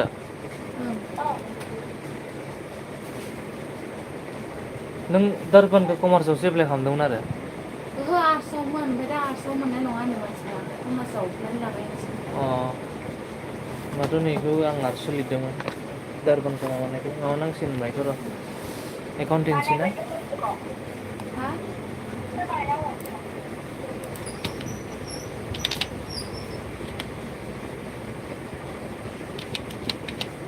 जागोन होनदों अफलाइन जागोन होनदों प्लेन जागोन मा उन्दुलाय बड'आ मोनसे जाबाय दे इंलिस ओमफ्राय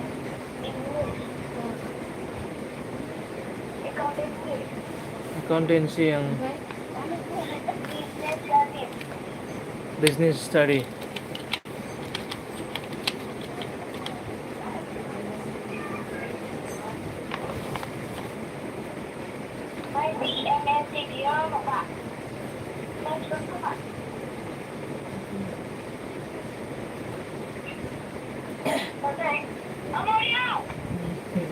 सावलावबाय बिजनेस स्टाडिस ओमफ्राय आरो आरो ओमफ्राय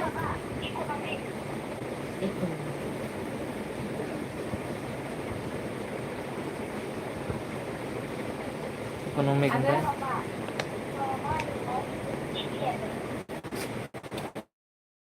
होनदों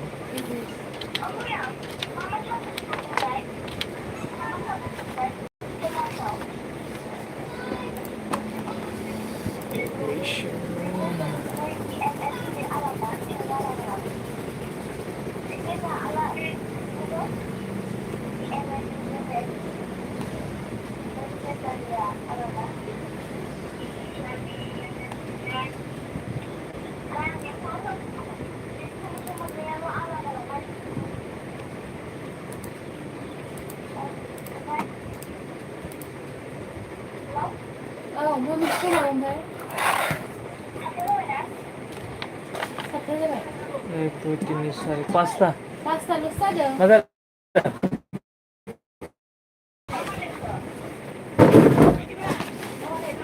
एक्सिडेन्ट जादों नामा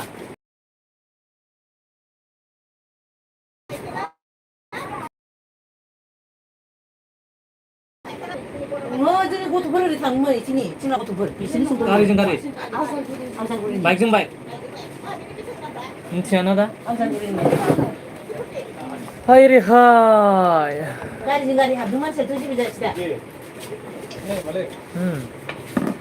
Sir, nombor पैसा बताओ सर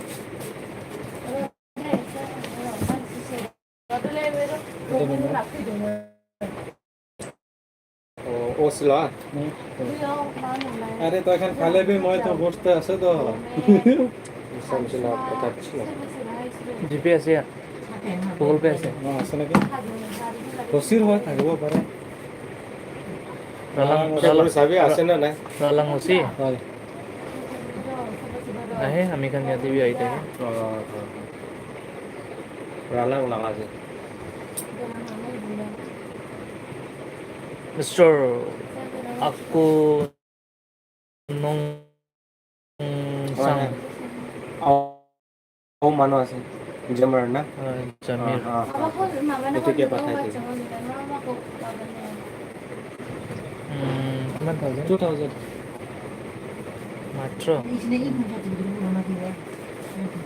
Terusnya ini kan sedikit আমি তো bolong লতা মানুহ নাকি ভাবিছিলে এটা আৰু মানুহ আছে তো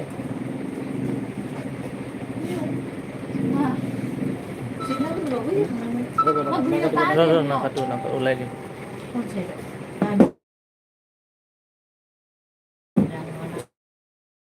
স্ক্ৰীনশ্বট কৰ tadi kan saya bilang,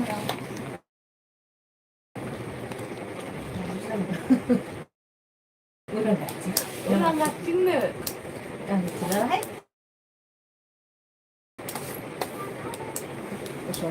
Sini produksi mama bayi bikin skill goal और बताओ Mama dari हरियाणी और सुना दे पंजाबी और दसो थैंक यू अब मेरे को सिखा रहा है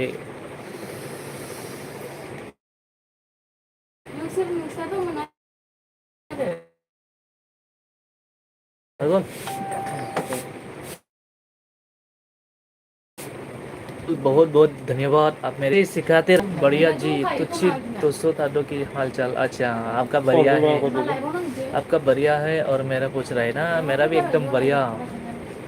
संसार आगै आंनावबो फैसारि थायाव टाइम मोनबा संसार ब्र'आ थांबाय खोमालै स्टाडि खालामसैनो। होनांगौ सनापुर बिफा बिमानो आं हाबा जानायनिफ्रायनो समानो मिलायला सनापुर होनदों। औ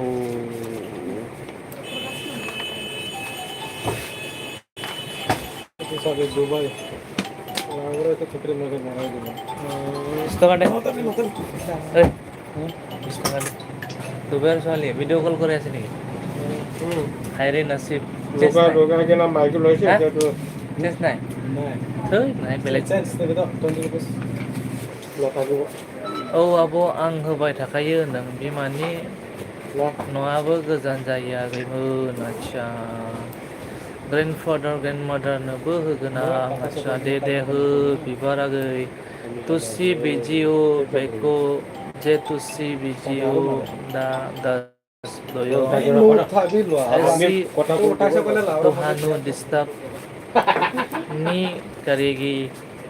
अच्छा आप बिजी हो ऐसा बोल रहे हैं ना। थोड़ा थोड़ा चम्मच में आता है मेरे को भी पंजाबी। थांबाय सिखारबाय กลับไปใช้โดนหลังเถอะ आं थांनोसै सनापुर दे आब' जेबो नङा दसे सम फैनायनि थाखाय बुहुद बुहुद धन्यबाद थाबाय आरो ना।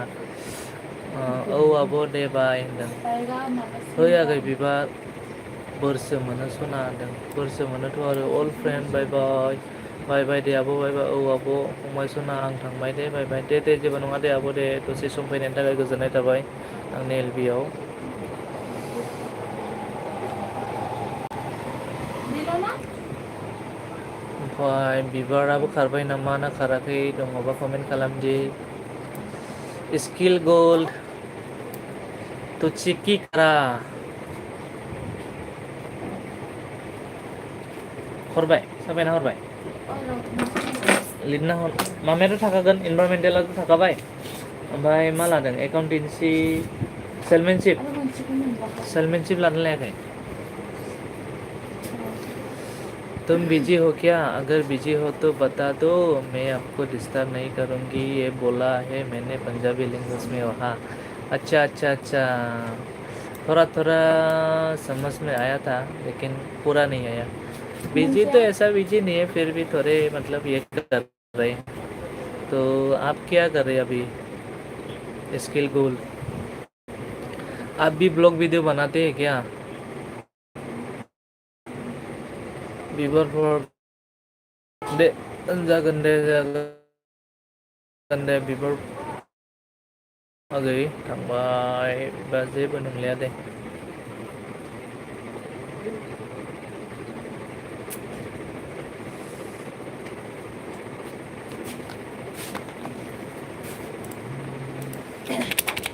खयथा होनांगौ ना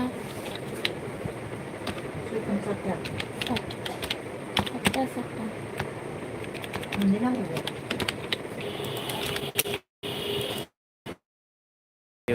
सो रही हो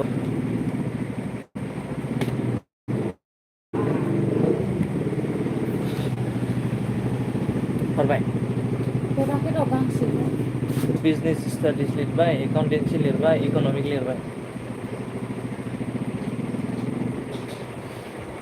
ไปมันแบบ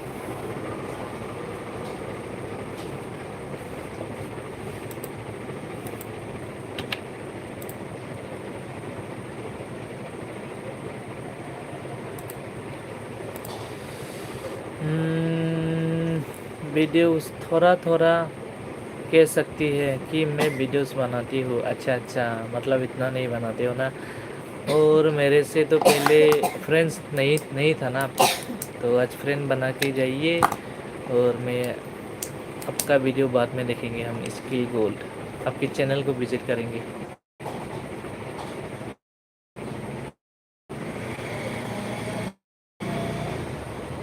Kamu mana tu? แล้วก็มันก็เลยสนาเด็กคารุใครน่ะเด็กอย่างนั้น मॉडर्न जितना है ना से बैठे हाँ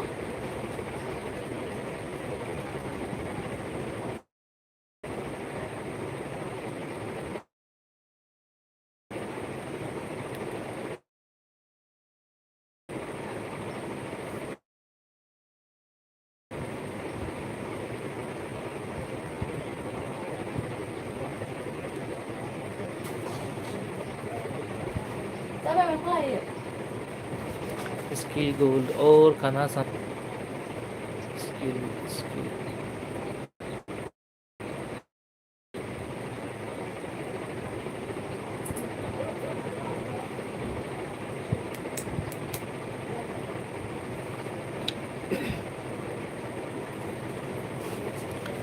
स्किल गोल्ड ये क्या क्या इमोजी भेजा है। अच्छा चुपके से देख रही हो, क्या कर रही हो? मैं ऐसे ही बैठा हूँ। ओ अब आपका चैनल को मैंने खोल लिया है, ये देखो आपका चैनल, ये है ना आपका चैनल।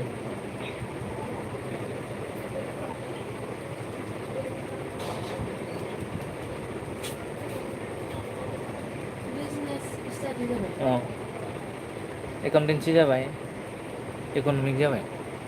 औ वो जाबाय वो लाय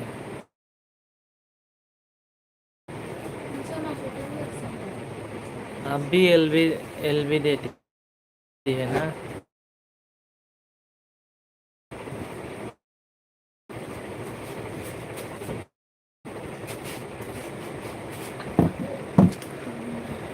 इंग्लिश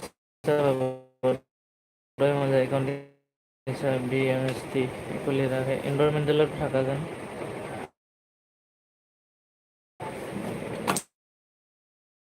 सयतानि बे BMST जाबाय, बे जागोन साबमिट बे थाखाबाय ना जाहैसिगोन।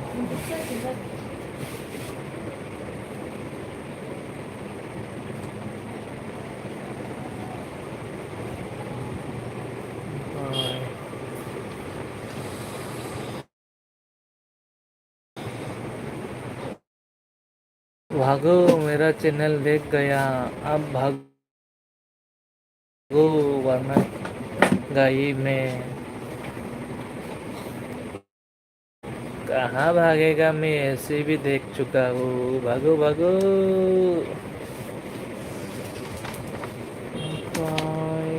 Channel channel roll number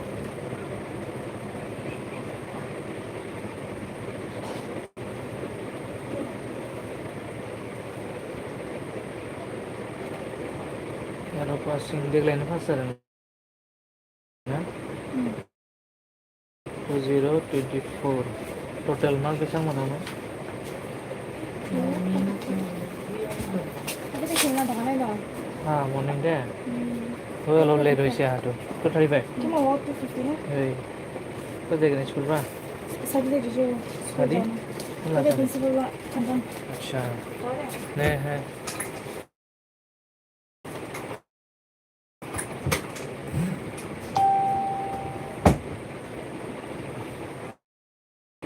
thirty five ना 235 ओमफ्राय बेसेबां मोनदों?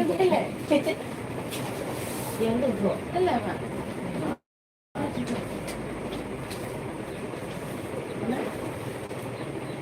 Nilai. परसेंटेज सुन रही है हाँ 39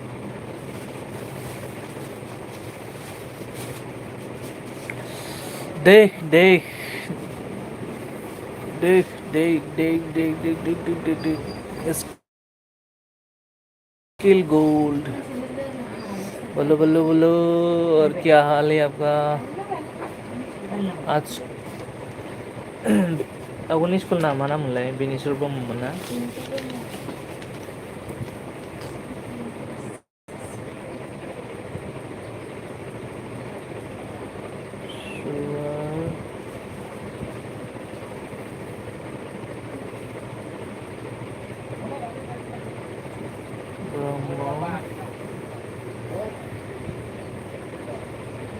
Odo High School स्पिडद्राय थांना गोलैहैबाय नामा बिसोरो? ज' जाजाय सालायलांबायबा बिसोरो जालाय सानै सासे हाद्रायबाय गोलैनाया ज'नो थांनानै हर दसो क्या बोलेगा अभी? हर दसो का मतलब क्या होता है रे बाबा?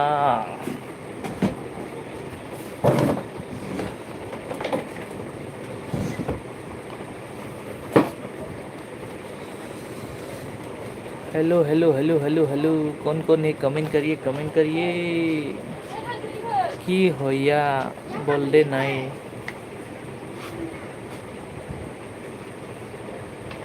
आपसे सीखना पड़ेगा पंजाबी। हर 200 मीन्स और बताओ। अच्छा अच्छा, और बताओ मैंने हर 200 ना।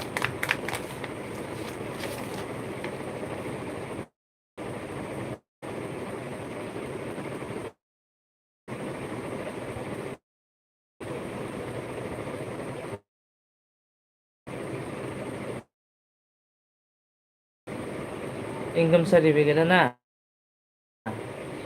गावबुरानि लानानै पन्सायतआव थांनांगोन। पन्सायतआव नङाबा बे पन्सायतनि सेक्रेटारिया माबायावनो थाबाय थाखायो, ब्लकआव, सुरफोथाराव। ओमफ्राय ब्लकआव लादो, लानानै एसडिअ साइन बुहोदो। ब्लकनिफ्राय मोनसे लेखा हरसिगोन सार्टिफाइड, बे गावबुरा हरनाय बायदिनो। ओमफ्राय बेखौ लानानै एसडिअ साइन बुहैनांगौ। एसडिअ साइन बुहैनानै ओमफ्राय बे मोनसे इनकम सार्टिफिकेट लिरना हरसिगोन, टाइपिं खालामनानै साइन टाइन बुना हरसिगोन। ओमफ्राय बेखौ अनलाइनाव आपडेट खालामनांगौ। बे अनलाइनाव आपडेट खालामनानै ओंखारगोन, बेखौ लानानै जमा होनांगौ आरो।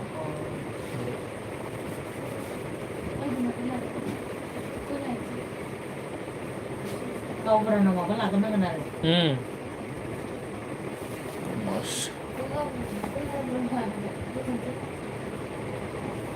क्या होया बोल्डी बोल्डी नहीं मीन्स क्या हुआ? को नहीं बोल रहे। अच्छा, कुछ नहीं बोल रहे। की होया बोल्डे नहीं। अच्छा, सीखना पड़ेगा, धीरे धीरे से सीखेगा, एक दिन में तो गा सीखेगा ना।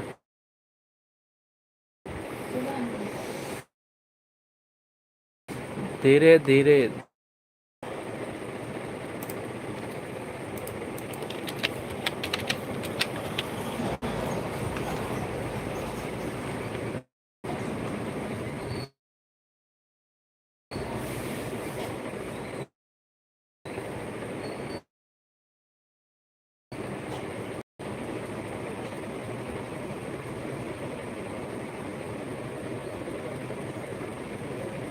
सोंखांबाय र' इउनिक आइडिखौ बानायथारनांगोन।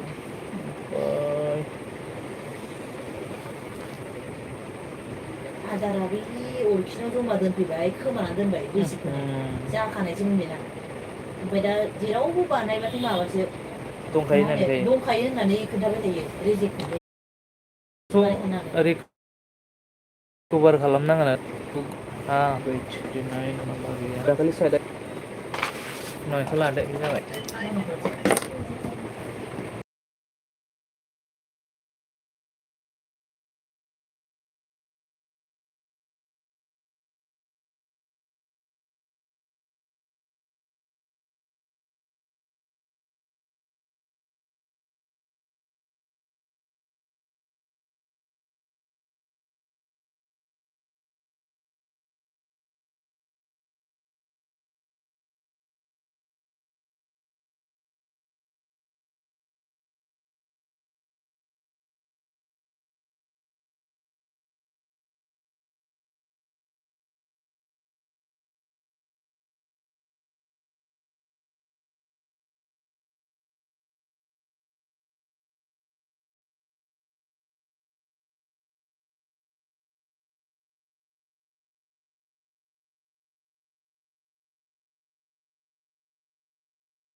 वॉइस बंद की हुई है क्या तुमने? अच्छा हाँ हाँ हाँ, मतलब उसमें म्यूट हो गया था, मैं बोल रहा हूँ साला म्यूट हो गया था। আগে সার্ভিস রাখিলো নাকি हाँ এইটো এই বাহিৰা পিছে খতম বনাই দিলো পইচা দিলো 20 টকাটো দিয়া নাই দিয়া না না দিলে মহিলা দিয়া নাই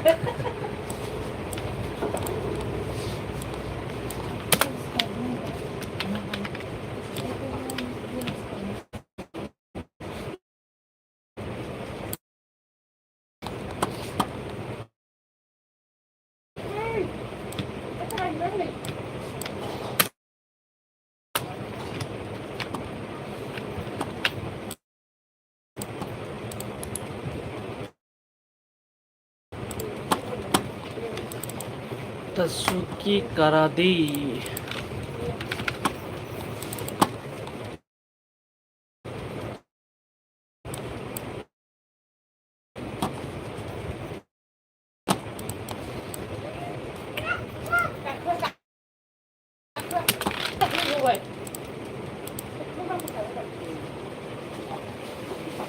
पहले नेटवर्क प्रॉब्लम और जब नेटवर्क ठीक हुई तो तुम्हारी वॉइस भाग गई थी।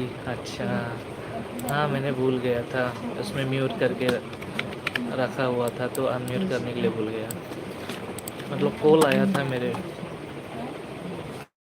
तो उसमें बात कर रहा था। apa ini kan menai दा नैबे फटक नांगौ होनदोंना बे फटकनि थाखायनो बे इनकाम सार्टिफिकेटखौ नांगौ माखौ इनकाम सार्टिफिकेट बे फटकजों लोगोसे होबासो बे इनकाम सार्टिफिकेटआ सोलियो एकाउन्ट सेकाउन्टखौ खुलिनो हाला बेना आधार कार्ड गैया नालाय नांबानो एकाउन्ट सेकाउन्ट एडमिशन फ्री जायो आरो स्किल गोल और बोलो क्या हाल है เขามาพูดแล้วแน่นอนนะทุกคนจะดีใจ ओखौ हायो हानायालाय होमबाबो दा खामानि जागोन ना जाया दखानखौ नाङा नङाबा औ उनाव खामानि जाबायानो लस जागोन ना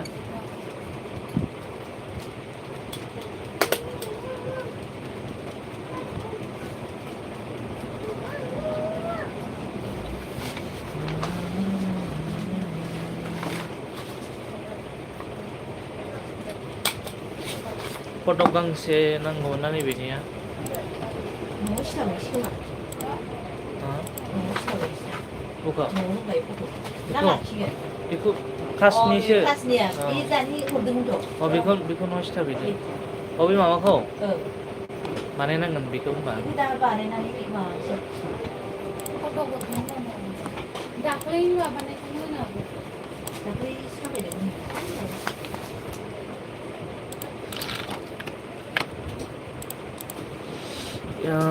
skill goal are you married मैं एकदम बढ़िया अच्छा अच्छा अच्छा स्किल गोल में थोड़ा बिजी हो गया हूँ बाद में मिलेंगे ठीक है मुझे समझ नहीं आ रहा कि क्या बात करूँ इसलिए जो मन में आ रहा है पूछ रहा हूँ अच्छा अच्छा कोई बात नहीं पूछना चाहिए